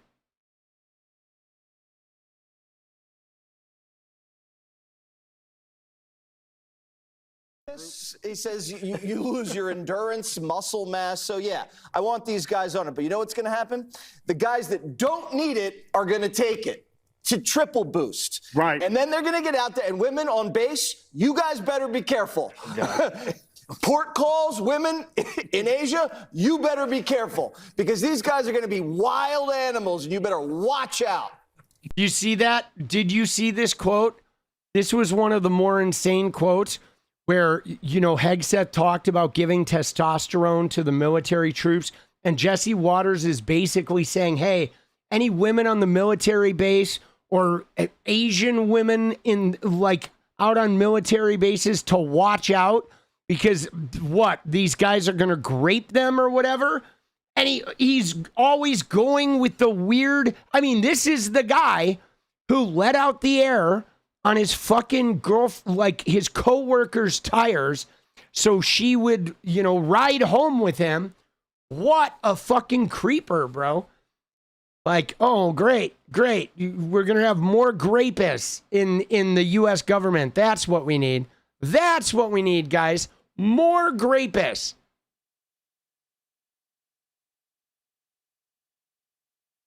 Oh, you were saying Kash needs more help than what you needed. Let's go, Alf. Now I got it. Yeah, dude, Kash is fucked up, bro. Dude, Waters is crazy. It's like having many Super Bowls. Bob, every stadium is packed to the rafters. The spirit. He is greasy. But fans from 200 countries attended 104 games spread across 16 Northern American cities. And I saw things happen. My mother comes from Scotland. My father comes from Germany. Oh. When I saw the Scottish bagpipes, and the Scottish, they were going wild. I said, this is really different. And you know, a lot of countries came here not knowing what to think, and they love the United States. In fact, the people that came, they're going to be coming back, maybe permanently, I don't know. They love the United States. We're doing great. Dude, what is he even talking about, dude? Dude, he is just greasy. Please get me a fucking pine box, guys. Come on. One pine box. Just one. One fucking pine box, boss.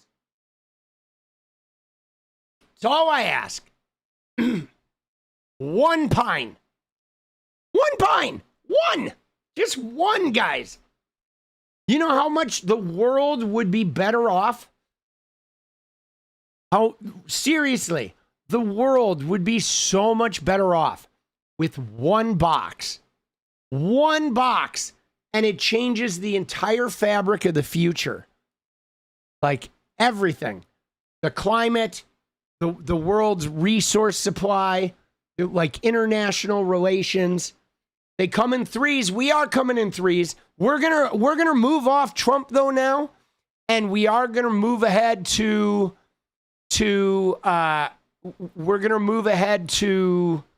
Mitch McConnell. Oh yeah, here's some more fucking ass kissing. So we are providing joy and happiness. Unless the team loses, of course. And all this, of course, would not have been possible. And I say this because it is the truth. The truth. Don't need truth. people to compliment you, Mr. President, but Jesus. This World Cup would not have been such an incredible success without you.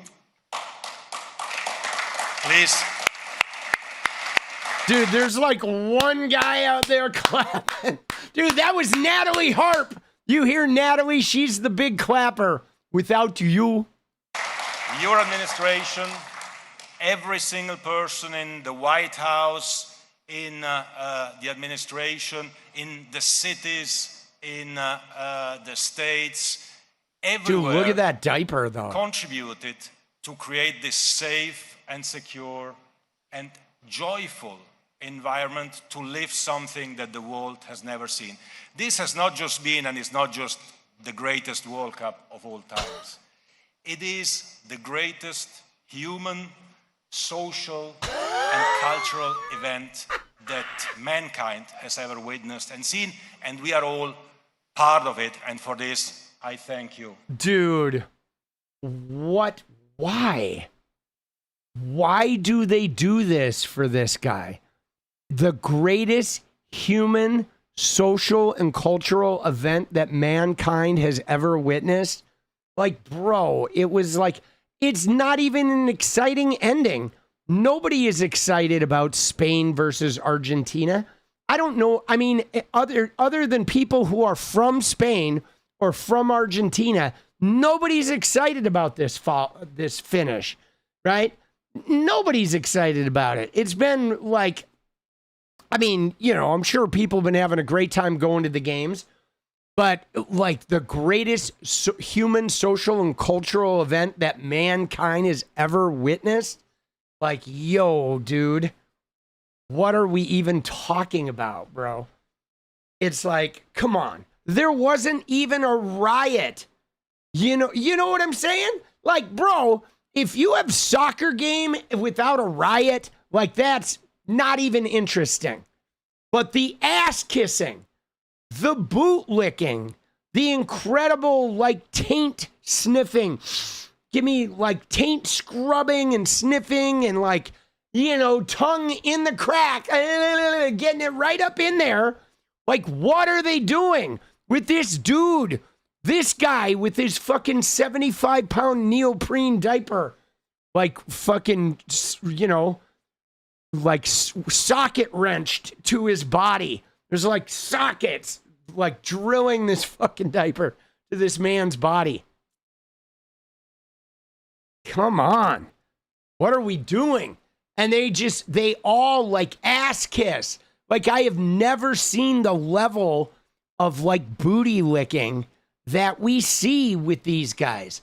What is that about? You know what I'm saying? Like, what is that even about? How is there such insane like booty licking?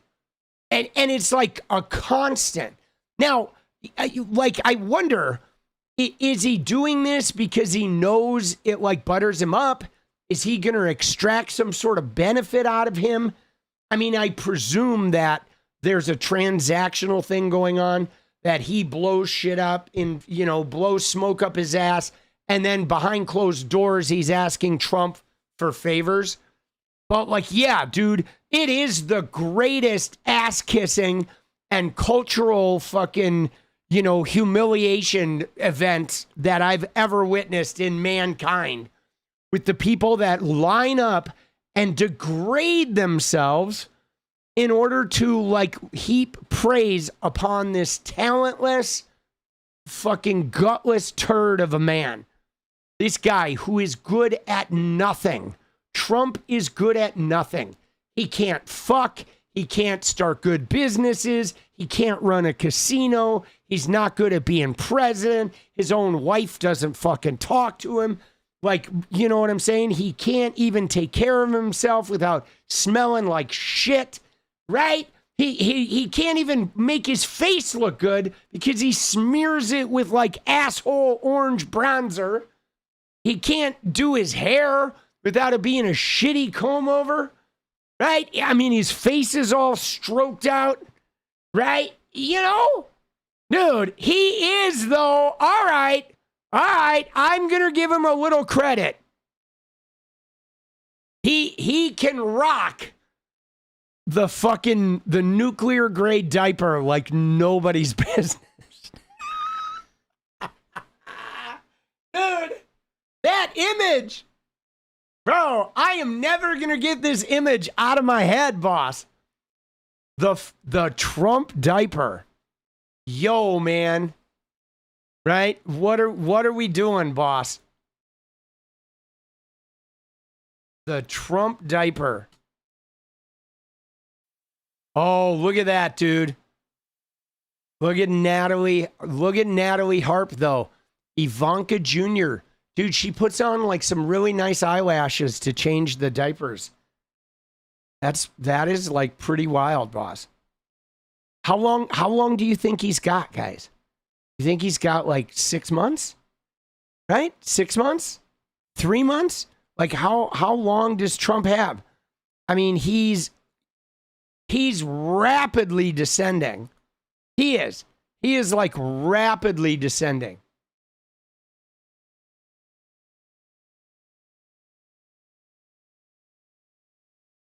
And she is always within like, you know, a quick, you know, she is always just a few feet away. August 18th, you're calling it? Diaper bag in hand, yeah. She's definitely caring for him. She is like near him at all times, printing out shit for him. I mean, everywhere you see Trump, she is like a shadow. Look at her. Look at her even when he does the walkthrough, right? Look at her. Look at him, dude.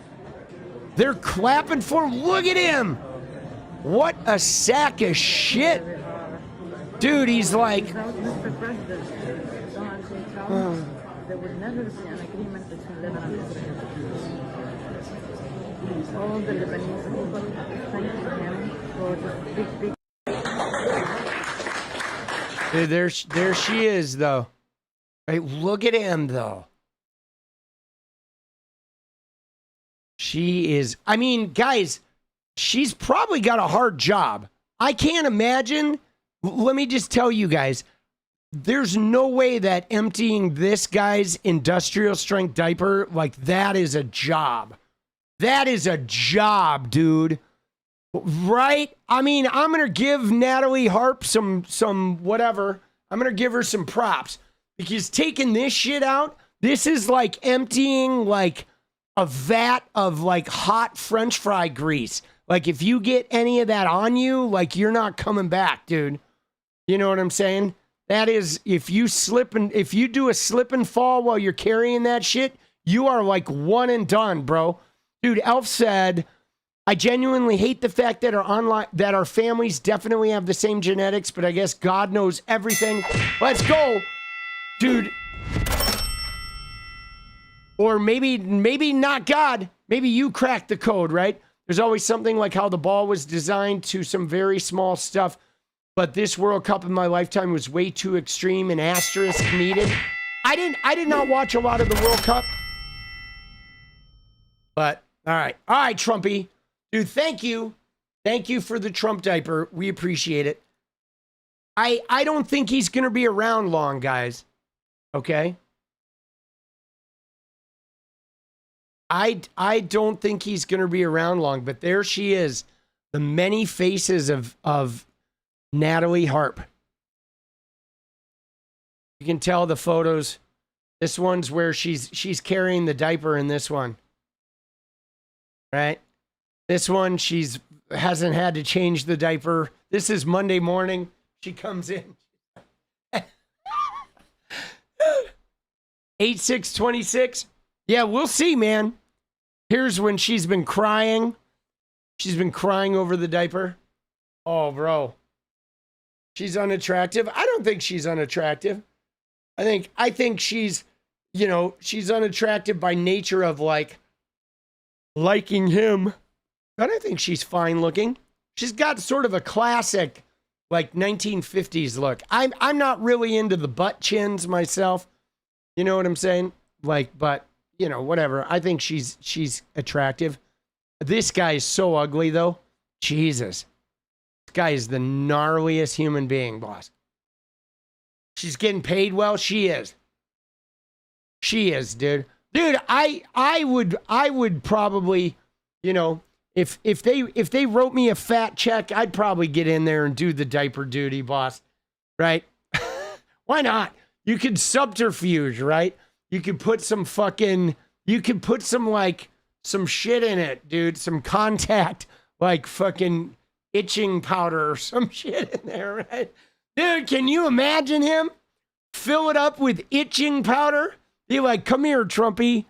Get in here. Dude, Loomer needs to change Donnie's diaper. Maybe she'll think twice unless she's already done it and okay with it. Well, I'm glad you brought up Laura Loomer. No, I'm serious. You could sabotage the diaper, guys. You could fill it with like some like habanero seeds or some shit, bro. Right? Oh, dude, that would be gnarly. But somebody brought up Laura Loomer.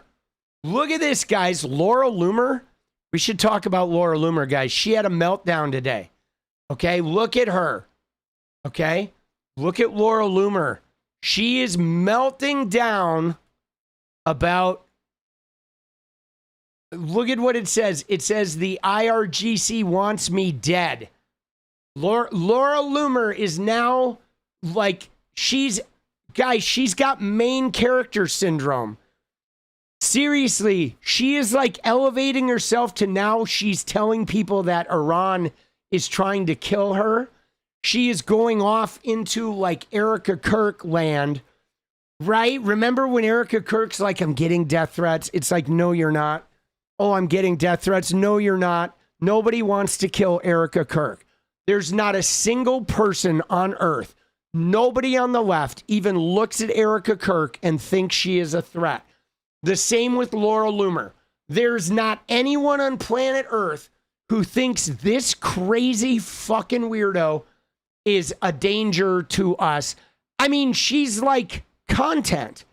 It's like watching her, like, you know, pinball around MAGA and slowly but surely let the air out of everybody's tires. It's fun to watch. Watching her get shit on by Candace Owens, it's fun to watch. But like, as though she's a serious threat to anyone. I mean, has she forgotten how during the election, Donald Trump distanced himself from her because she was so toxic? Like, he only uses her when it's convenient. Okay, Laura Loomer is like the person at the bottom of their phone list. And when they're hammered and they've done a bunch of drugs and they're looking for someone to scrunch and nobody on the list will take their calls, that's when they call Laura. And they're like, oh, Laura, oh, we missed you. Oh, yeah, you want to come out and play? And she's like, okay, dude, right? You know? All right. Let's check it out, though. We will know that there is no justice and no accountability in our country if after what was released tonight and what was declassified tonight results in nobody getting arrested and nobody going to jail. That's how you'll know. You'll just know that we are a conquered nation, that we are completely controlled by our foreign adversaries, and that we probably will collapse as a nation. I've been saying it for a long time. America 250 is not a celebration. America 250 is a funeral. People need to wake up and realize that all empires die. All empires come to an end. And as much as I love America and I want America to continue to thrive as a powerful empire, we have to admit that we are severely compromised as a nation and we are severely infiltrated by our adversaries, especially at the deepest level within our intel agencies and our own digital infrastructure. Within our own digital infrastructure. Dude, okay, thank you for repeating that line. Guys, she's been talking for a minute and her upper lip has never moved once. She's like, America 250 is not a celebration. America 250 is a funeral. America 250, in the deepest levels of our deep stating government, the American empire is falling apart. Maybe because we elected a rapist to be president and Epstein's best friend. Dude, upper Loomered, what is going on? I've never seen anyone talk like that. I've never seen anyone talk like that, where it's almost like she's a ventriloquist. I'm waiting for her voice to like come out of the closet, dude. Infrastructure. So I don't expect the media to talk about this story because ABC and NBC already said that they weren't going to be talking about it tonight. So I'm sure they're probably scrambling to accuse President Trump of spewing conspiracy theories about everything. But look, the reality is that I'm not really celebrating, right? I'm grieving for our nation. I feel like we've been having a funeral for America 250. I don't really see any of this foreign interference being cracked down on. You don't have any foreign enforcement. You have Podcastistan, all these influencers getting paid by foreign governments that Podcastistan are pushing out all of these crazy foreign influence operations, blaming Trump for everything, blaming the Jews, blaming Israel, and they're not holding. Oh, dude, it's not. Don't blame Trump. Don't blame the Jews. Don't blame Israel. It's everybody else's fault, guys. China accountable. How come China's never held accountable? How come we hear all this shit about Israel? Did Israel get into our elections and create fake ballots? No, that was China. You never hear. Dude, Israel doesn't need to get involved in our elections. They literally just buy the politicians outright, dude. And yeah, dude, the Jews are not Israel. Hear anybody complain about China, though? You never hear anybody complain about Qatar. You never hear anybody complain about the IRGC in Iran and their propaganda campaigns. All you hear about is Israel this, Mossad this, IDF this, Israel this, Bibi Netanyahu. Dude, isn't that wild though, guys? Did you hear what she just said? She was just talking about Qatar, who gave Trump a $400 million jet, guys. And she, like, how does she do this? Like, Trump is off the hook, Bibi's off the hook, Israel is off the hook, but she'll talk about Qatar being foreign influence, but when they foreign influence Donald Trump and buy him with an airplane worth $500 million, she's like, what plane? What? Trump has done nothing wrong. Trump has done nothing wrong. Dude, how does she do it? How do they do that? Like, I don't get the cognitive dissonance involved in that. Nobody wants to talk about Xi Jinping and the CCP efforts to rig our elections. So we need to take down the CCP. It's time to kick out every single Chinese foreign national in our country, especially all of the foreign Chinese students who, let's be honest, they're just spies.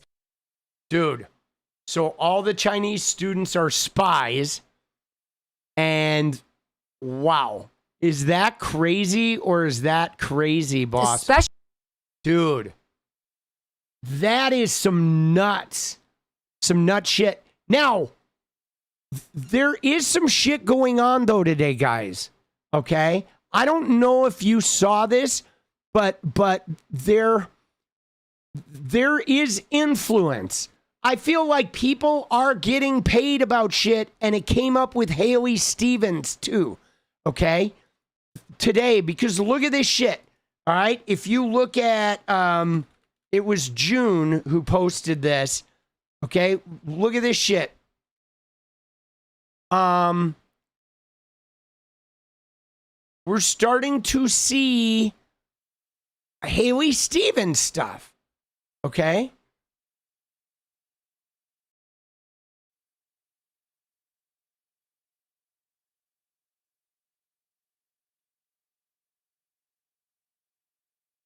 I thought it was June. Maybe June was commenting on it. Let me find this.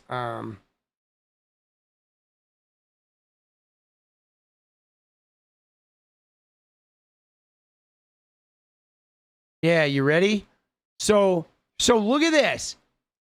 A bunch of like influencers, okay, are all like, don't kill me, but Haley Stevens, she's growing on me, right? Then you had this main guy saying, I gotta be honest, she's grown on me. If I was a Michigander, I'd cast my ballot for Stevens. Okay, Tim Miller, she's growing on me. I can't help it. By the way, Tim Miller was a Republican. Don't forget that. Okay, I know like through like hating Trump, Tim Miller has been like, people have embraced him, whatever, former Republican, anti-Trump. But like, dude, they're like, I don't trust this guy. This Tim Miller guy, I've been seeing his takes lately, and he's definitely still a Republican. Okay? Definitely. They're not on our side. He's registered voting Dems. Yeah, but I don't think he's a Democrat. Okay? They're like there are people that are being like plants, okay, that are sort of like pretending like they're Dems, like they're caucusing Dems. I know this main guy is a Dem, okay, the main wonk, he's a Dem. And a lot of these people are Dems, but look at these people, okay? They're starting to, like, everybody is starting to reply to, like, 𝗪𝗟 Stevens saying, oh, she's really growing on me. All right? And this shit is, like, getting weird, guys, okay? I have to save that. It's getting weird that, like, all of a sudden, okay, all of a sudden, a whole bunch of people that are in the middle, they're not like leftists that are doing this. These are like liberal influencers of various sizes, okay? And like neoconservatives, yes. They're like the conservatives that are anti-MAGA, so they're sort of like acting like they're on our side, but they're not really. And yeah, Tim is from the Bulwark. But they're all deceptive, and I think a lot of them are getting paid. A lot of these middle of the road people are getting paid to all of a sudden be like, oh, you know, 𝗪𝗟 Stevens isn't so bad. I think she's all right. Because those people are still like, you know, a unified U.S.-Israel war machine in the Middle East is still beneficial to these people, okay? And so I don't trust them. I do not fucking trust them. And they're all starting to echo on 𝗪𝗟 Stevens. You know, they're starting to echo that same fucking, you know, that party line shit, right? And she's, you know, trying to do her little stick it to him campaign. But when I read this with 𝗪𝗟 Stevens, like, stick it to who, man? You know what I'm saying? So yeah, I don't know. I suspect there's a lot more money going on. I suspect that there's a lot more money. Stick it to whom? Yes, I think to Gaza and the West Bank and the Muslims is who 𝗪𝗟 is sticking it to, dude. Right? Dude, Elf! No way, dude! Elf, you crazy motherfucker! Let's go, baby! Let's go! Oh! Tingle bitty! Dude, Elf going crazy! Let's go, baby! Stick it to him, baby! Dude, Elf, I gotta ask you, Elf, because I know you're not like super far left, but Elf, if you have the choice between 𝗪𝗟 Stevens and Abdul El-Sayed, who you picking? Are you voting for El-Sayed or are you voting for 𝗪𝗟? We're going to put Elf on the spot. Dude, let's go, baby. Let's go. Dude, I'm going to buy Elf a beer. The next time I'm in Chicago, we're definitely going to fucking go out and have a beer. Or the next time he's in Portland. Dude, I'm curious though, Elf. Are you El-Sayed or are you 𝗪𝗟 Stevens? Dude, dude, 𝗪𝗟 Stevens creeps me out, boss. She creeps me out. Dude, let's go. Dude, Viral Pirate coming in hot. Let's go, baby. Viral Pirate says, yeah, you're right. The Bulwark wants to mold the Democratic Party to their liking since they don't feel like they have a home in the Republican Party anymore. We can't let that happen. Yeah, I mean, I have kind of felt, guys, you ready? And hear me out on this, okay? Hear me out on this because I feel like maybe you see this too, okay? And what Viral Pirate said here, I think, plays into this. Please say Lauren Pietra isn't evil and Willa. I don't know who Willa is. And like 𝗪𝗟, I don't know who Willa is. And Lauren Pietra, I don't think she's like evil. I wouldn't call her evil, but she does take sponsorship money from like Polymarket and shit like that. Okay. And so does Harry Sisson, though. So does, like, I don't know, Adam Mockler. They take a lot of corporate sponsors. Midas Touch. They do that shit. I haven't seen Adam Mockler do a Polymarket thing yet, but I have seen some of his cohorts doing the Polymarket money. Okay. But so what I will say about this, Mockler, all the Midas people take, they took money from that like Medicare group that JD Vance started. What was that one called? The medical thing where they help you find a healthcare plan. Like I would imagine the chorus crew, like there's probably some sponsorship money with some of those chapter. Yes. Thank you, Natalie. Now, guys, I have taken corporate money before when I was a gaming streamer. I did take some corporate money, but it was like corporations that I like used their products and believed in. So, I'm not going to diss all corporate money necessarily because people they want to pay the bills and some people want to make money, and you know what I'm saying? I think I'm not going to slam everybody who takes corporate money into the same categories because I feel like there is a range of corporate money, where for me though, guys, where it gets a little devious. And this is the thing I'm trying to figure it out. Cute 27 to 30, and he's taking a leak. ROFL. Let's go, John Robinson. Let's go, baby. No, we already got our goal though, right? We hit the goal, John, like shortly after it expired. But thank you, boss. But so here's the thing, guys.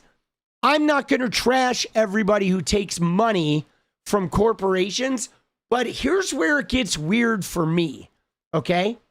Where it gets weird for me, guys, is this type of shit. Okay? Because what I wonder with this type of shit is I wonder if they're getting paid by like the party, And that's where it gets a little weird, where when influencers get paid as consultants, and there's like a blurry line there, okay? And we haven't really, there's no way to really tell if they're taking money, okay? But sometimes I wonder because there are things that go on where, for example, let me give you what it would look like, okay? I, as a political influencer, could start a business called, Eastern Oregon Consulting. Okay. And then the Democratic Party could hire Eastern Oregon Consulting to do research. And then I'm getting paid by the Democratic Party and maybe reporting to them information I'm discovering in my interactions and my data from my streams and my YouTube videos, and sort of giving them, here's what I think young people are interested in, or here's what the people in my stream are interested in. Okay. So I think there might be some arrangements like that happening where people are like staunchly pro-Democratic Party because they're maybe getting some consulting money from the party. I've been a little suspicious of this. And especially since I've seen left-wingers taking Polymarket money, because that to me is weird. Nobody on the left, nobody who's a political influencer should be taking, like doing those paid sponsorships with Polymarket. That to me seems weird. And so I don't know. I think that the political party may be like paying influencers here and there as consultants. I have a suspicion that some of that shit may be going on. I don't know. I do have a suspicion though. I've had this suspicion for a little while, for the better part of a year. Now, that doesn't necessarily have to be a bad thing. necessarily paying people for data, but it does make me wonder, like who's real? I mean, because it's going on in regular media, okay? Regular media people are like, they have corporate donors that fund their networks or their papers or what have you. I mean, I think there's a lot of money in a lot of different facets of a lot of things, I mean, it's like when you move up the level, like once you become big enough to become an entity, people then want your data. They want access to your platforms. You know what I'm saying? Viral Pirate says, I hear you, but I feel like there's also the same thing going on in these fringe groups like the Bulwark that essentially want to perverse the Democratic Party in their image. Now, let me address this point though, right? Kyle Kowinski doesn't. No, Kyle doesn't. But I think it's hard if you're new, guys. If you're new, it's hard. Like Kyle Kowinski, he came up at a time where he was able to build something when it was a lot easier to build. So I think for new content creators, there's more of a danger if you are a new, young, up-and-coming content creator, right? I mean, I own my house. This house is paid off. I don't have a mortgage, okay? If you're a 22-year-old content creator, guys, and you're up-and-coming and you want to do this full-time, having an LLC that gets consulting money or working with a corporate sponsor may be the difference between you being able to make a living or you not being able to make a living. And if I was 20 years old and 22 years old, 25 years old, 30 years old, and didn't have a son already like out of fucking high school and shit, I would be much more concerned about maybe needing some corporate sponsor money because you got to fucking survive. And you may have a $1,200 rent payment. So, you know what I'm saying? I mean, I don't know, man. For me, it's hard for me to blame people with taking money.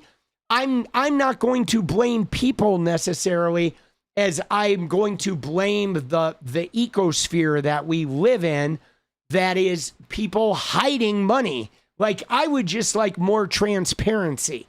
Now, I want to talk about the Bulwark, though, specifically, guys. Okay? Rockstar, I would take money from Rockstar. I would take money from certain corporations that I use and believe in.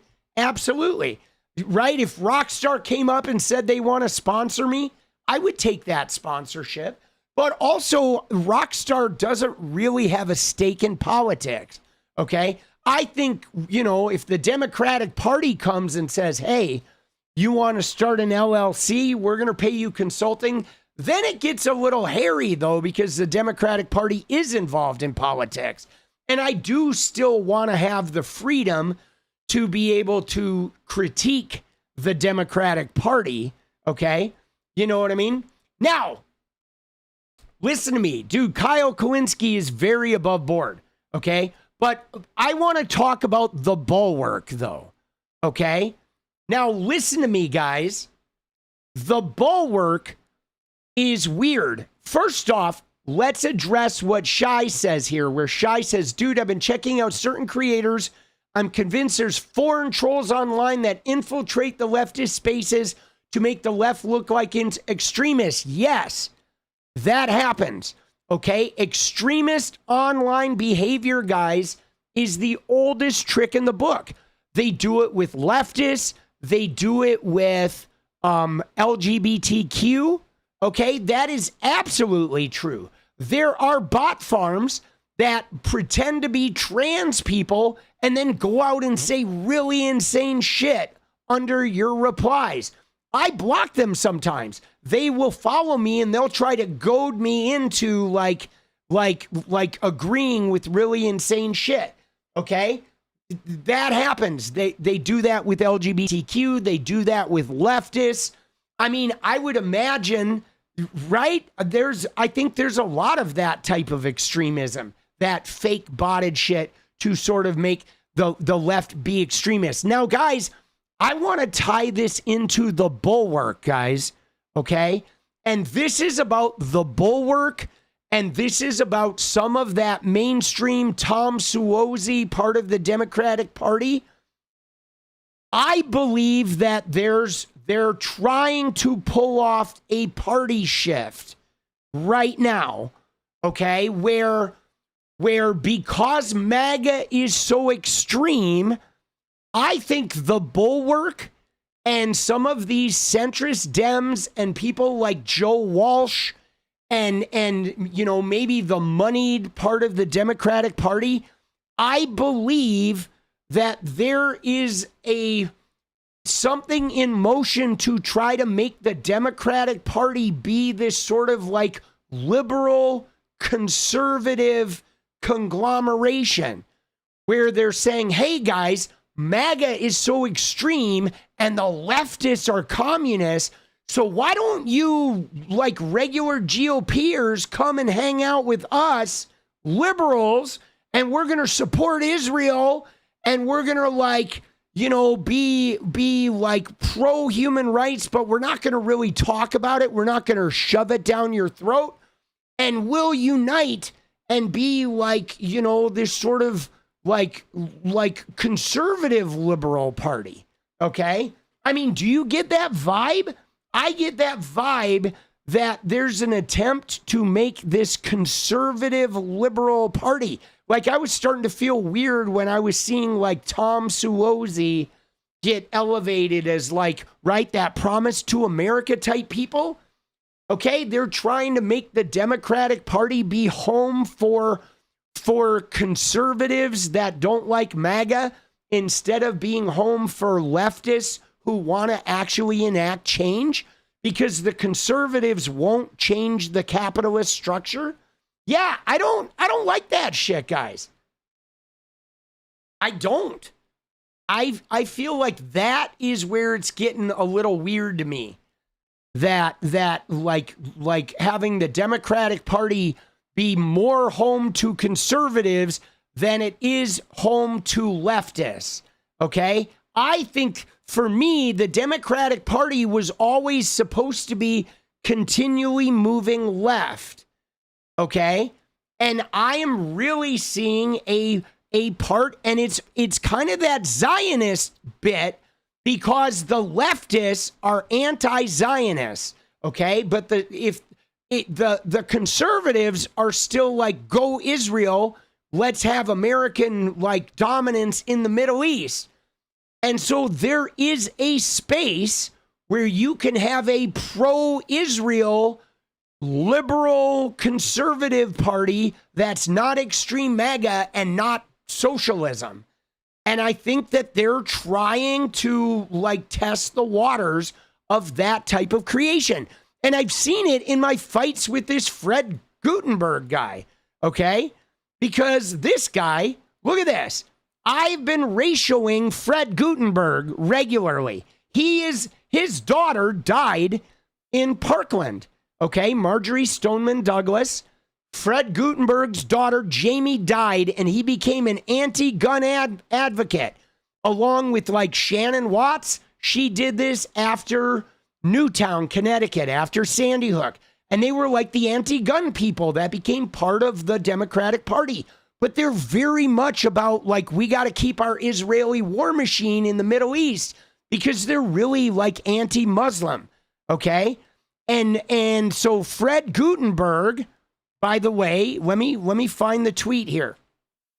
I've ratioed him multiple times in the last week, okay? And it is over this. You ready? Let me find the tweet here. I got to hit Alf's dono. Alf's going crazy, boss. Let's go. We love to see it. All right, here we go. So, dude, Fred Gutenberg has been fighting with Ro Khanna. All right, Alf says, dude, let's go, Alf! Dude, we know, hold on, let's see here. Thank you, boss. We know you've been through a very small but dramatic shift in politics IRL, but I don't think there's going to be anything like the 60s unless there's a new generation of what is different than what's biblical. Is that what you're saying? something to like fight the biblical. So look at this shit. Okay. So Ro Khanna said today over 100 Democrats voted for the Massey Amendment to zero the aid to Israel. Okay. And Reps Bowman and Cori Bush lost their seats for standing against Israel. As a colleague told me, black martyrdom is normalized in America. Today, I want to recognize their courage. And this is true. AIPAC was primarying people. And look at what Fred Gutenberg said. He said, unfortunately, Ro Khanna, this is the kind of position that will cause people like me to step away from the Democratic Party. So Fred Gutenberg, who is a Democrat, who is like an anti-gun Democrat, is saying, you know what? If you guys stop supporting Israel's war machine, I'm going to leave the Democratic Party. But where would Fred Gutenberg go? Is he going to go to the Republicans? I don't think so. Maybe he would, right? But Fred Gutenberg, Shannon Watts, these Neera Tanden, these are the people that are like against progressives, and they're against Muslims. They hate Hassan. They don't like the pro-Palestinian movement. But I feel like they want to take the Democratic Party and they want to remove it from the left. And they want to grab the Fettermans and the Kyrsten Sinemas and the Joe Manchin Democrats. And they want to make the Democratic Party more be like what the Republican Party used to be before MAGA, when it was just war in the Middle East, WMDs, right? You know what I mean? And like something's going on, this political realignment. And then you have Tucker Carlson and MTG trying to woo like people who are America firsters, and they're trying to sort of like, you know, you have these anti-Semites that are trying to pilfer people from the left and be like, yeah, we're like pro-Palestine, but they're not really pro-Palestine. There's a lot of weird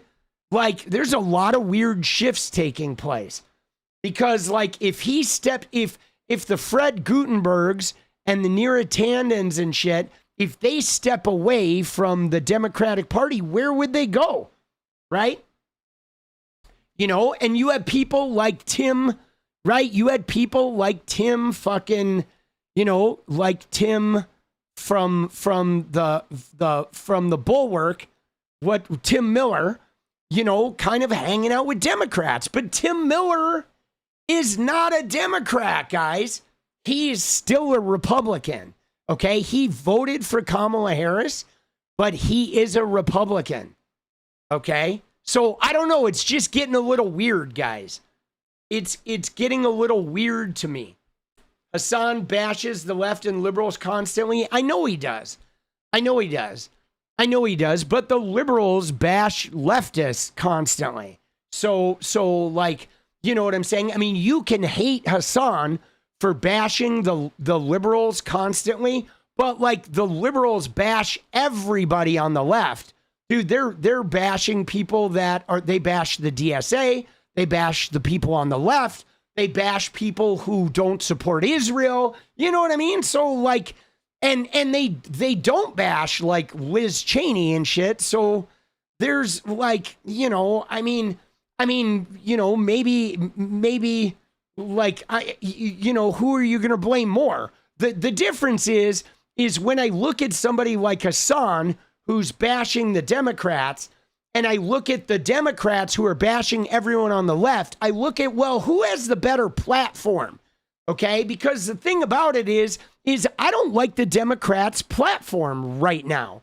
I don't think the Democrats even have a platform. What is their platform? They didn't codify Roe v. Wade. They didn't protect abortion rights. They didn't like, you know what I'm saying? They didn't fucking force, you know, a justice through when McConnell was holding the Senate hostage, right? They didn't, you know what I'm saying? Like, you know, they didn't put Trump in jail after he fucking did the insurrection. They dragged their heels for like a year. They could have prosecuted Trump early on when all this public tide was against him. You know what I mean? So, I mean, there's just been a lot of failures with the Democrats where I think people are upset with them because they've fucked around when they had power. And so that's why, I don't think Hassan is always right, for sure. Don't get me wrong. There are a lot of times where Hassan is, feels like he's being an accelerationist and he's trying to fucking, he's trying to, I mean, they obviously want more power. The leftists do. So, of course, they're fighting with the centrists. But here's the deal, though, okay, is centrists have the power, all right? And they don't want to share it with anyone at all, even if it means losing an election. And so that we do have to question, because the centrists have said that, like, they would prefer Republicans win than a leftist win. And that is, to me, that we do have to question that motive, okay? That, like, why is that? And I believe it's because of the military-industrial complex, guys, okay? That's what I really believe the root of this is about war, okay? Who supports war and who doesn't, You know what I mean? And that's the thing that we're starting to see, I think, now. No, you guys are thinking of the actor is Steve Guttenberg. Okay? The actor is Steve Guttenberg. Fred Guttenberg is an anti-gun activist that has been a centrist Democrat. And so, guys, I think a lot of this is around war. Okay? When Biden left office, there was no official platform when Kamala was the nominee, which was unfortunate. Yes. I mean, that's just it, guys. I'm not here to hate on the Democratic Party, okay? I'm not here to say, necessarily, fuck the Democrats. No, that is not what I am saying. But what I am saying is this. If the Democratic Party is not going to get a platform and become an actual policy thing that we can get behind, then we need to fucking take it over and make the Democratic Party new again. Something with a platform that unites progressives and the DSA and the socialists and the middle of the road people. I'm not talking about the idea of being a Democrat. I'm talking about the party apparatus. If you're not going to give us a platform and you're not going to unite us in order to fight together and change this world, then we should all unite and take the party structure and make it more democratic, as the name says, and develop a few pillars. Healthcare for everybody, right? No money to Middle East wars, no more wars, period. Green energy, clean energy, right? Like taxes on the wealthy. Let's develop a few pillars that we can get behind, because I think there's a lot of people in America that want to get behind some shit, and what I said to this Fred Guttenberg guy when he said, if you guys vote against giving money to the Israel war machine, I'm going to step away. And I said, you should do it. I said, you can start a pro-genocide, anti-gun party with Shannon Watts. You can call yourselves the Genocrats, right? Take the other corporate and AIPAC-funded Dems with you, right? Clear out, dude. Dude, and I've been ratioing this guy all week, dude, because the thing is, guys, I don't want to be I don't want to shit on the Democrats as a, as a daily thing. I want to have a party that I can believe in again, like I did in the 90s, okay? In the 90s, I feel like we stood for something, no war, right? Let's get better wages. Let's fucking, right? You know what I'm saying? Let's fight for fucking LGBTQ rights, okay? I felt like we stood for something, a budget surplus. Let's fucking, make it so we can all live and enjoy our life, okay? there at least felt like we stood for something that, you know, now it's kind of like, what do we stand for as Democrats? What do we stand for? We have politicians that say, yeah, let's lower costs. But like, dude, what does that even mean? I've never seen costs lower. You know what I'm saying? Like everything's more expensive now than it was in the 90s or in the 2000s. You know, we need some policy that we can like cheer behind, something to fight for. Like, how can I fight if I can't fight for, you know, something? I can't fight for anything if I'm not fighting for something. You know what I mean? So that's my take on it. You know, I don't want to just sit and complain. I want to mobilize, but it's hard to mobilize if you don't stand for something, right? And that's just it. And I don't want to just be like not MAGA, okay? I think just being not MAGA is a really low bar, guys. It's a real low fucking bar to be not MAGA. That's my point, okay? It is a low bar to be not MAGA because MAGA is like the fucking shit stain on the toilet. So I want to be more than just not MAGA because you could be not MAGA and just be a fucking shit stain. You know? You know what I'm saying? So I believe expansion is good. You know, more DSA.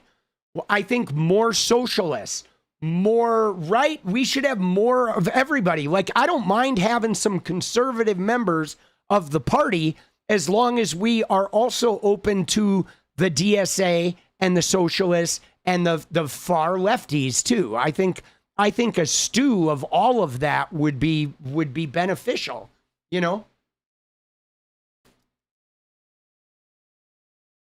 That's what I want. Come on, baby. And I want to like detonate MAGA. I want to blow that shit up. All right. 2 more things, guys, we got to look at. All right. We got to grind through. I don't want to get all lost in the sauce on that shit. All right. There are no far lefties. I mean, guys, I'm a pretty far lefty. I mean, I know you don't tell because I don't sit and rag on the Democratic Party all the time, but like I'm pretty far left because I believe, here's what I believe. If you look at the Tommy platform, number 1 is like, I want to protect fucking people's civil rights. I want to get rid of gerrymandering all across the country. There should be no Senate. It should be all proportional representation. I don't think House districts should be by district where you can even gerrymander. I think your representation in Congress should meet the popular vote of whatever you vote for. If you vote for president and you're blue and you're 55% blue, all of your state representation should be 55% blue. And it should represent the whole state, not just individual districts where it can be like, you know, manipulated and meandered and shit. And then you end up leaving people out. I believe there should be UBI, okay? I believe the UBI could be paid for by everybody who monetizes our data, pays us a royalty like songwriters, okay? Like songwriters get. Every time my song gets played anywhere out there in the world, I get a royalty. Anytime you monetize my behavior online or out there in the world, you pay me a royalty. That would be a great way of paying a UBI, okay? And in addition to that, we could have a corporate tax that helps pay UBI. I believe there need to be limits, okay? Forget talking about the minimum wage and let's start talking about the maximum accruable money, okay? The maximum accruable money. Meaning, like, you have to have limits on how much property you can own, okay? There shouldn't be families owning fucking 25,000 apartment buildings. You know what I'm saying? There should not be people owning 25,000 apartment buildings. Like, no way. There needs to be some type of, like, local ownership, okay? The fucking Philadelphia Eagles Some of that money should be feeding the people in Philadelphia. The same with the Seattle Seahawks and the Seattle Mariners and the Chicago Cubs. Okay, these hugely successful, like localized, like sports teams and shit like that, it should be literally that money should be benefiting the fucking people that live in those areas. All right? Like, I don't believe in socialist control of the whole business, but I do believe in the socialism of the fact that everything that's generating profits in a locale should be benefiting the people in that locale to some degree. Like the Green Bay Packers are publicly owned. There's no reason that every sports team can't be partially publicly owned, and the fucking stock market and shit. You know what I'm saying? Like, come on, man. We're the ones paying for it. We're the ones buying it, right? Like, if I use Apple products, I should own some of Apple's stock. I religiously use iPhones and fucking Microsoft things. I should be benefiting from Microsoft and Apple's fucking, like, their profit, the profit they generate. Some of that should be coming back to me for being a loyal consumer. I think we need to be consumer based instead of shareholder based. I told you I'm far left, right? I'm far left. I just also don't like hate the two-party system, you know what I mean? But like this idea that like shareholder based means the shareholders are all the rich people and they own everything and they profit off everything. Shareholders are about the 1%, okay? And I am about, no, the consumers should be the shareholders, okay? And the employees should be the shareholders, okay? Like as opposed to just the fucking, the 1%. Like the stock market sucks, guys, okay? That shit is like here to keep us all poor, just so you know, right? Hold on, I need water.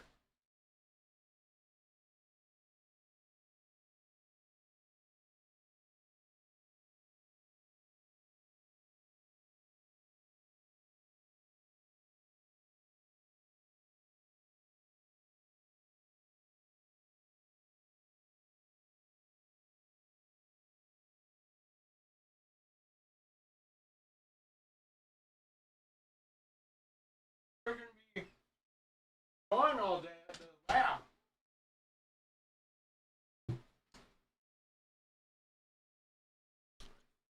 Dude, let's go. Sound like you can slide into communism? See, guys, here's the thing. You ready? All right. Hold on. We got to go back and get these. And then I want to clear something up. Okay? First off, Viral Pirate says, the problem is the Democratic Party has lost sight of what's important and what the voters actually want. We can elect officials that bring the Democratic Party back to its roots on issues instead of corporate interests. I mean, dude, Viral Pirate, there is definitely, thank you, boss. There is definitely, like, the corporate interest is really the problem here, guys. The fact that the corporations are the ones reaping, corporations and their shareholders are reaping all of the benefits of the wealth and the resources in this world, okay? Now, I want to clear something up, though, here. Elf says the Cubs pay for rooftop tickets across the street and pay the landlord for tickets sold. All right. So, guys, my thing is that I am not a communist, right? But I'm also not afraid of communism. Okay, like communism itself is not all bad, okay? And it's not all good. Socialism is not all bad and it's not all good, okay? Capitalism is not all bad and it's not all good.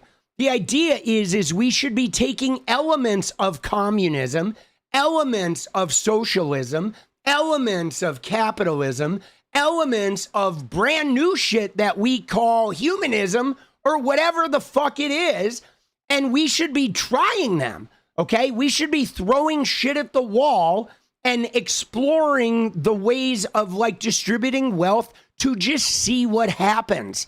I mean, what's the worst that can happen? Is it any worse than like people being homeless and dying in the fucking streets while Elon Musk is a trillionaire? I don't think so, okay? You know, I think there are just elements of shit, all right?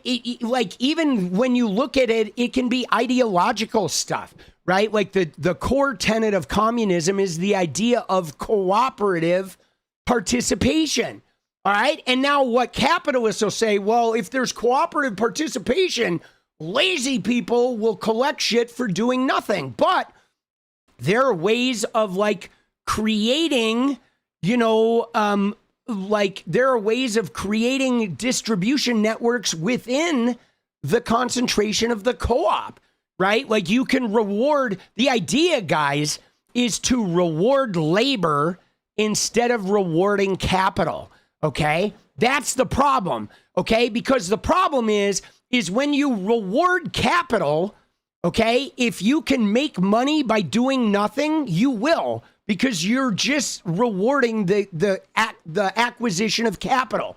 You want to create something that rewards and incentivizes labor, because then people will participate. Okay, that's how you attack like co-ops, is by benefiting, you incentivize and reward the amount of work put in as opposed to the end result.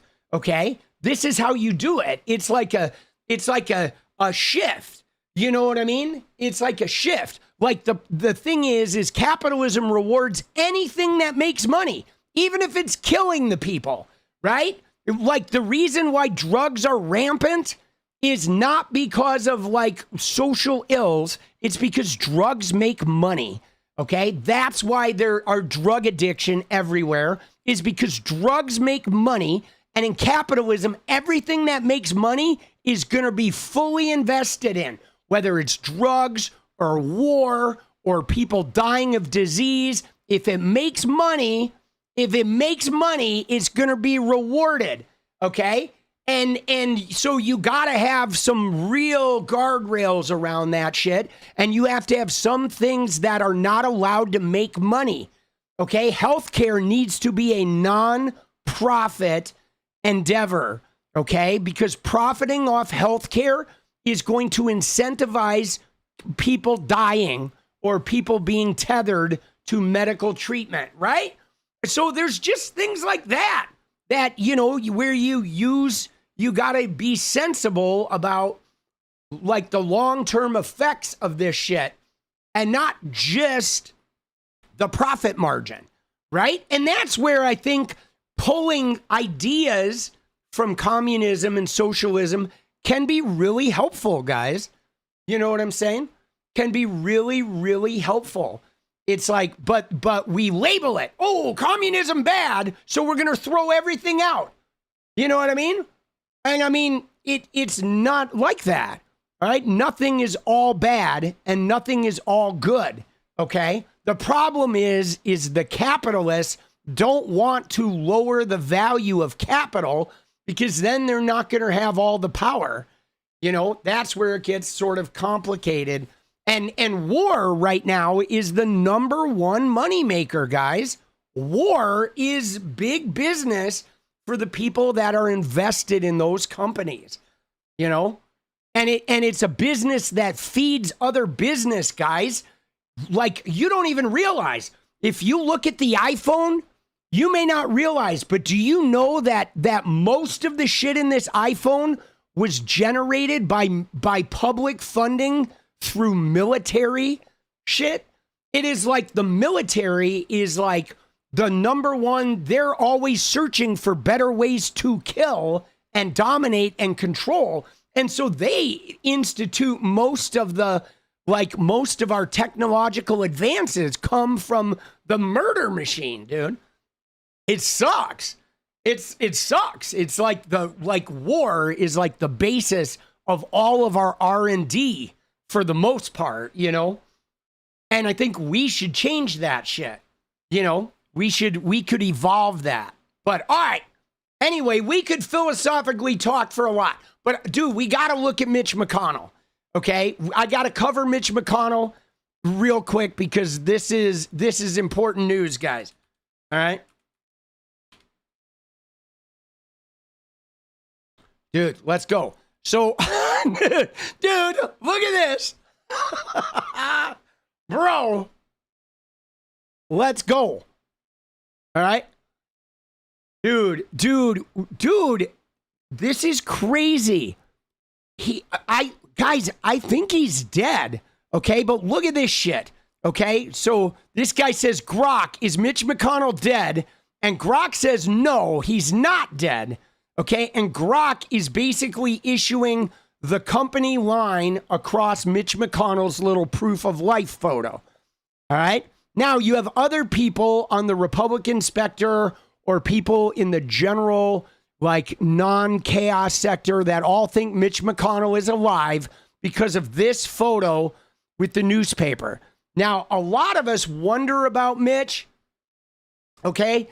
And so a lot of us wonder what's going on with him. They're like, I think they're really trying to prevent, like, I don't even think it's about Massey, guys. I think they're worried. They're worried that Andy Beshear would put a Democrat in. Okay, Andy Beshear is looking at his options of replacing the seat. Okay, they can't do a special election if it happens after August 4th. Andy Beshear's a Democrat. There is no rule in Kentucky.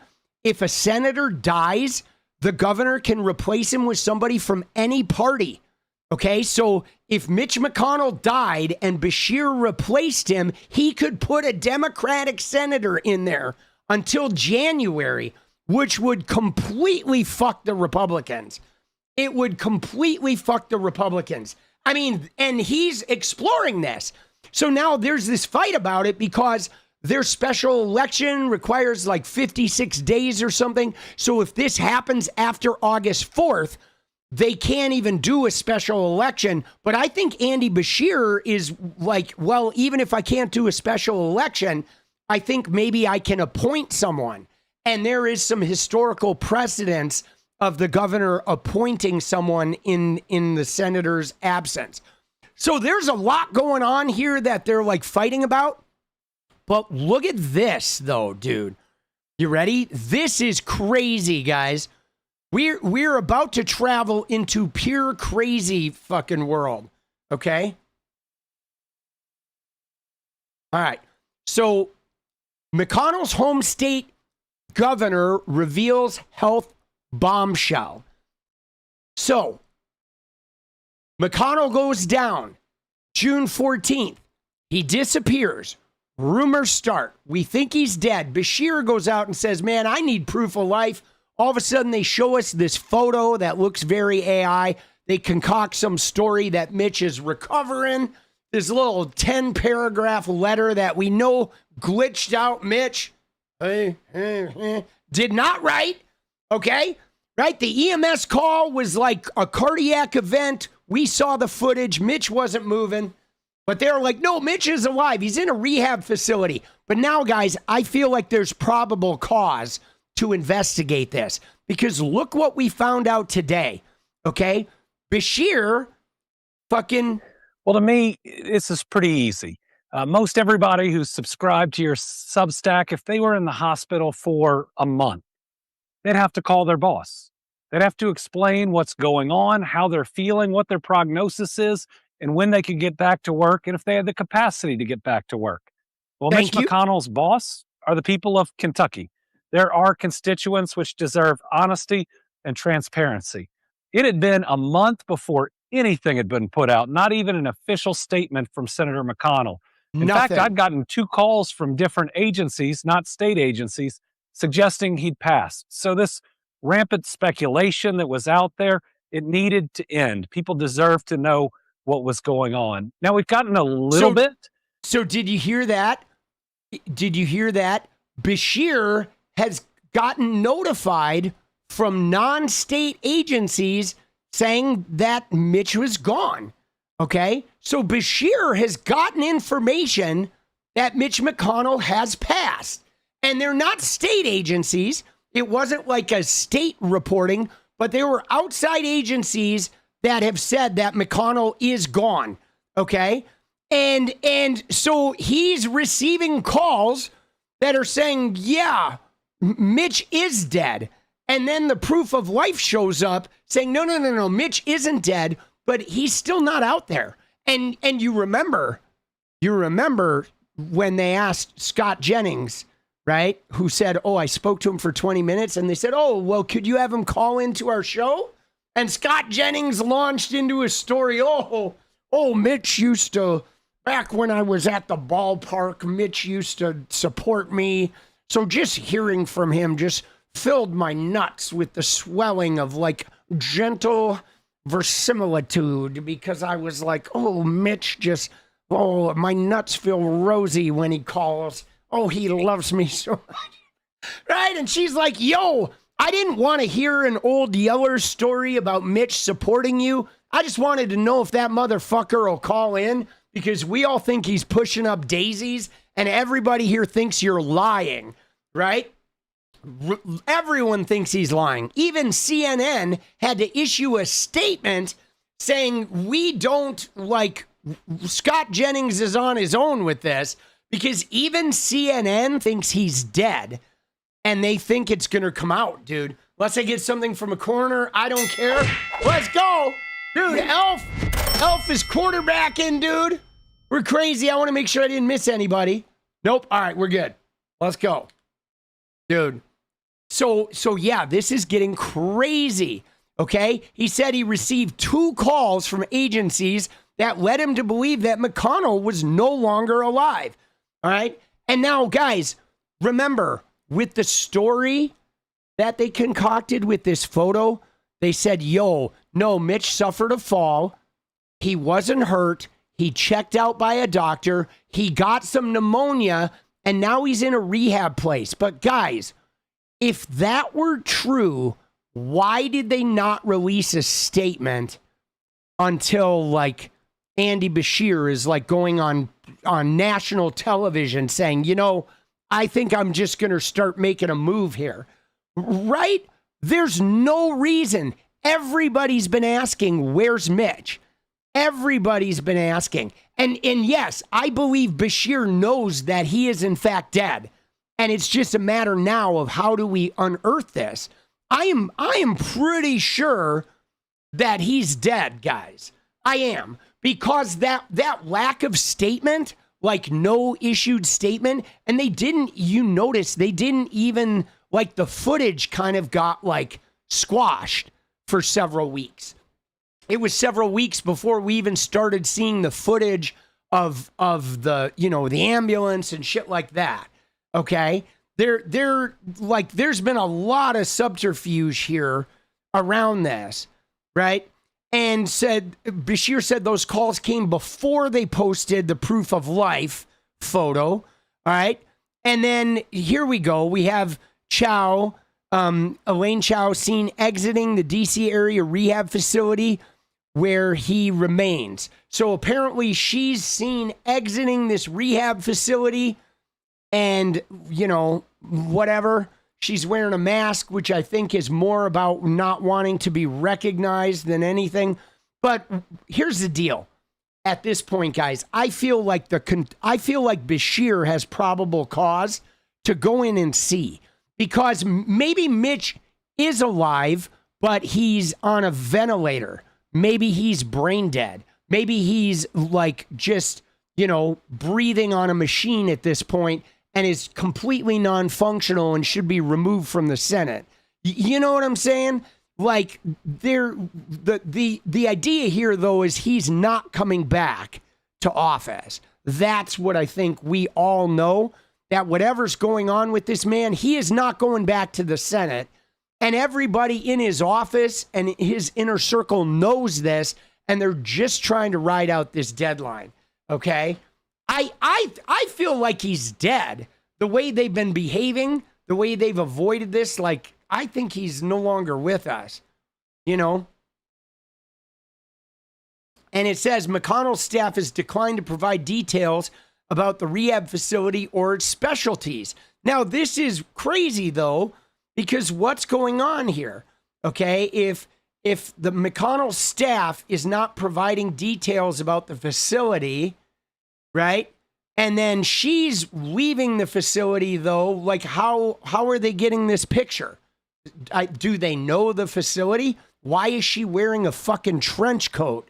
It's like 100 degrees in DC. And why is she wearing a trench coat leaving? Right? I mean, explain that to me, guys. It's 95 degrees in DC, but when Elaine Chao leaves, she's wearing a mask and a fucking trench coat. I mean, what is she? Is this Columbine? Like, what the fuck is going on, dude? Dude, something about this just stinks. Dude, yeah. Oh, dude, that smells like a fucking corpse, bro. Yo, shit stinks to high heaven. Right? And what they're saying, though, is they're saying he didn't suffer a heart attack. He didn't suffer a stroke, despite the 911 call specifically mentioning cardiac arrest. Okay? And he was briefly unconscious and a mild case of pneumonia. And yet they have a photo, but they waited a month to inform us of that. I'm not buying it, guys.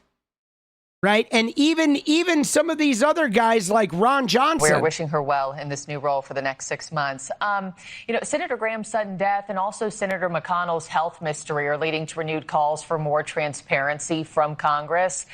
You know, on Monday, you said that you're not sure that the photo that Senator Mitch McConnell shared of himself and his wife over the weekend in the hospital is even a new picture. What made you say that? And I'm curious if you've gotten any more clarity on that, Congressman. Well, the TV host was saying it was AI, and I just said, well, you know, I'd heard that maybe it wasn't the most recent photo. You know, I have no idea. I mean, just discount all that. You know, from my standpoint, I wish Leader McConnell well. I hope he recovers. I hope he returns to the Senate and can. See, I think the problem with this photo is how he doesn't look like he's aging. Okay. I mean, when you look at the glitch Mitch, okay, you look at him. If you look at McConnell, when he's glitching, you look at some of these images. I mean, look at him, guys. Okay? Just look at this guy. This guy is like, you see the redness around his eyes? He looks like he's got black eyes. He's like, his skin tone, right? He's fucking just sort of vacant. His hair is grizzled. And then you look at this picture and he's like, man, his skin is pink, right? Look at it. Look at his skin. Look at the difference in skin between yellowed, ruddy, like flabby. And then you see this photo. And look at him, dude. His cheeks are like pink and his skin is like pink. Now, sure, is there a little bit of lighting difference? Sure, right? But like, he looks younger there than he does there by, you know, easy fucking 10 years. You know what I'm saying? You know what I mean? Like that looks very... He looks like a different guy there, okay? He does. So, and yeah, he fell, he hit his head, he went unconscious, he had pneumonia, he's been, you know, not ambulatory for fucking weeks in a rehab facility or whatever, but like now he's just like, oh, I'm so sprightly after pneumonia. I don't know that I'm buying it. He's hundreds of years old. Dude, this guy is like Noah on the fucking ark, right? And a lot of people, though, you had John Thune claim to have spoken with him. Scott Jennings claimed to have spoken with him. But again, Andy Beshear has said, dude, I heard this guy's dead. I've actually had people call me, outside agencies call me and report that McConnell is dead. And so at that, guys, I feel, look at, oh, dude, what is going on there, bro? Okay. Right. And even Laura Loomer, crazy Loomer, was reporting that a source close to the White House said he's brain dead. Okay. This was way back, 10 days ago. Okay. Now we know Laura Loomer is not accurate, right? She's a fucking shock jock, but she is connected to the White House. So I don't know, man. For her, I mean, I'll throw the dice. She does lie a lot, but she also, though, could know, right? She could know, right? But Beshear said he got 2 calls. Okay, he said he's had 2 agency calls that said McConnell was dead. So at this point, I think at the very least, Beshear should be able to go into that facility and verify. That's what I think absolutely has to happen. Okay?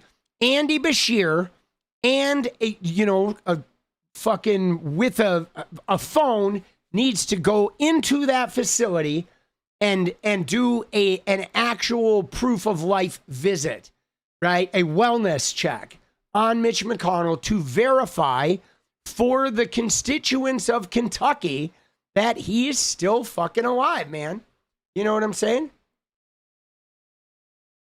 Like, without actual verification, I just don't think an AI photo cuts it anymore, guys. Yeah, there's no photo, okay? There's no photo. These guys have burned the goodwill. These guys appear to be engaged in an active cover-up. And the people who say they talk to him are fucking shifty as fuck when you say, hey, let's get him on speakerphone. Like, why is he not talking to someone, guys? Why is he not calling the governor? Okay.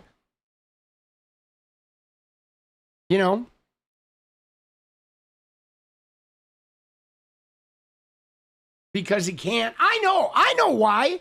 Motherfucker's incapacitated. But all right. It is time, though, guys. It is time. It is time for our dance party, motherfuckers. You guys ready? Are you guys ready to dance or what? Dude, he is barbecue chicken, bro. Dude, he's cooked, man. I think he is either dead. He is either absolutely dead as like I suspect he is, or he is on a machine.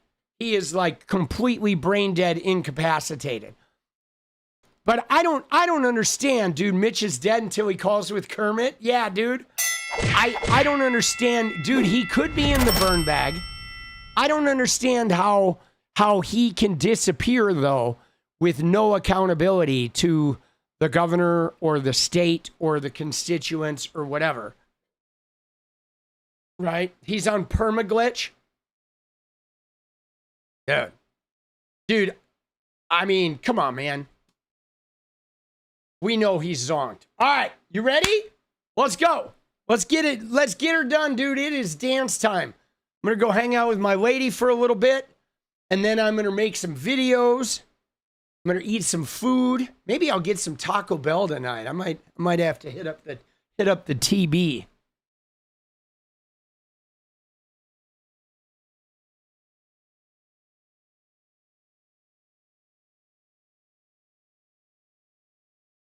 Well, deja vu?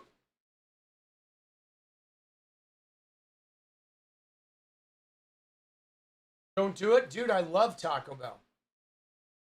This room is super. Yeah, the room is good. It's a good room.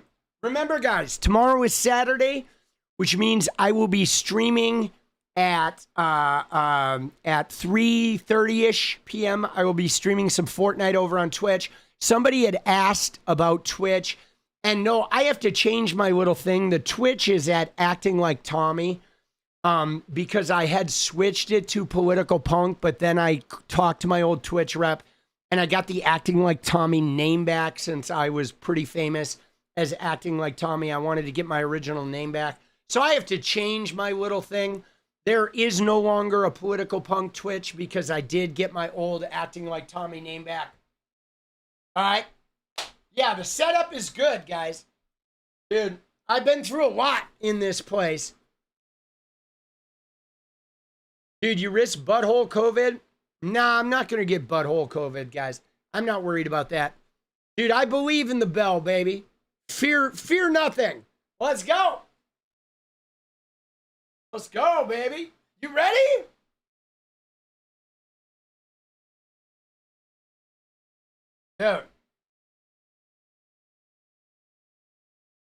Dude, brave last words. Let's go. Let's go. Oh. Dude, you got to trust the bell, baby. Trust the bell. Dude, I'm going to go in there. I'm going to go to Taco Bell so you don't have to. You ready? Are you ready? Oh, let's get it. Let's get a little deja vu. Make sure you guys are dancing among yourselves. Shit's going to get even crazier. So you got to take care of your head, guys. I'm serious, dude. It is, I feel like you ready for this? I feel like we're going to get to November and we're going to look back and be like, God damn, dude, I wish we could go back to how uncrazy it was at the beginning of the summer. Right? That's what I think is happening, guys. We're going to wish it could be this crazy because we're going to go off the rails, bro. When like ICE rolls up on election precincts and shit, like it's going to get nuts, guys. All right, you ready? Let's fucking go right now, though. Right now, we dance, boss. Get it. Come on, baby. Come on. Come on.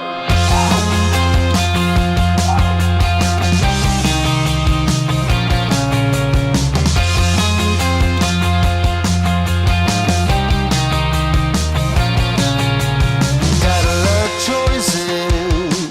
I got a lot of ways that I can go. I hear a lot of voices. They have a lot to say, but I don't know. Been here before, yeah, I do recognize the title.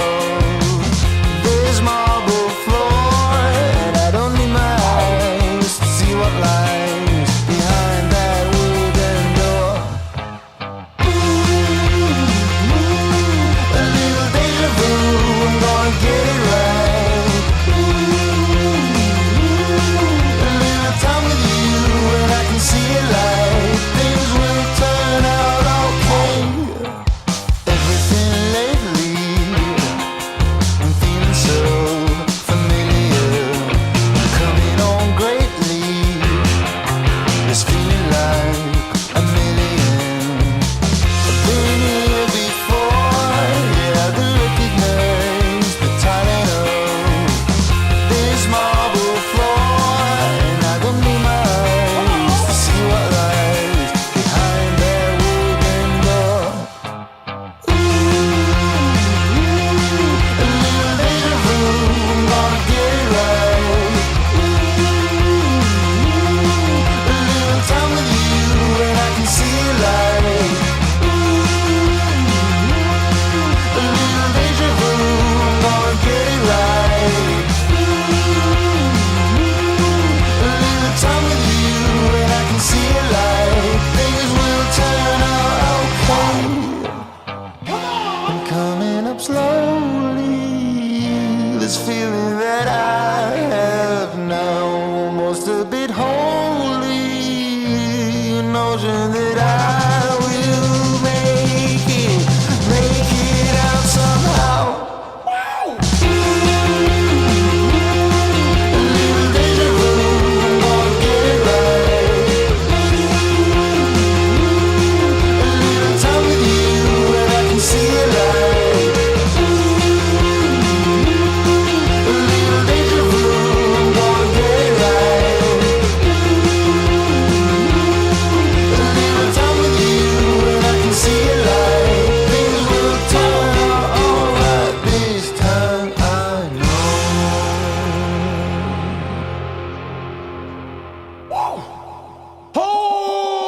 Nikes. Woo. Hi.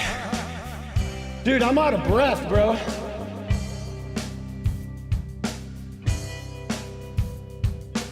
Let's go! All right, guys. Take care of your head. I will see you tomorrow night. And be good to yourselves and each other and stay radiant. Good night.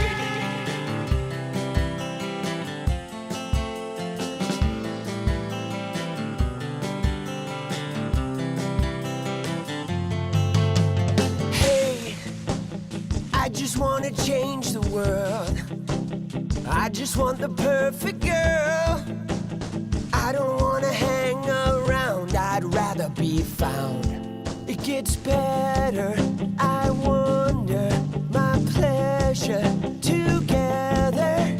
Everyone's waiting, anticipating.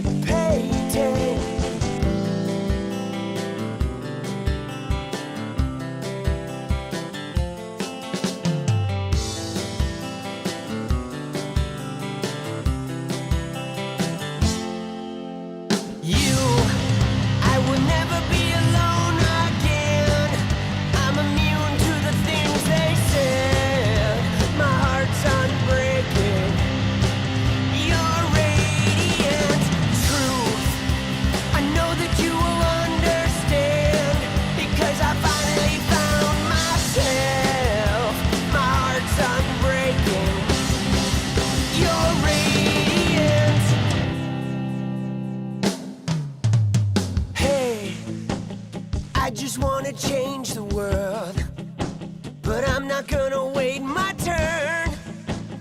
I don't ever want to come down. I'd rather be found. It gets better. I wonder my pleasure together. Everyone's waiting, anticipating.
It's about you. I would never be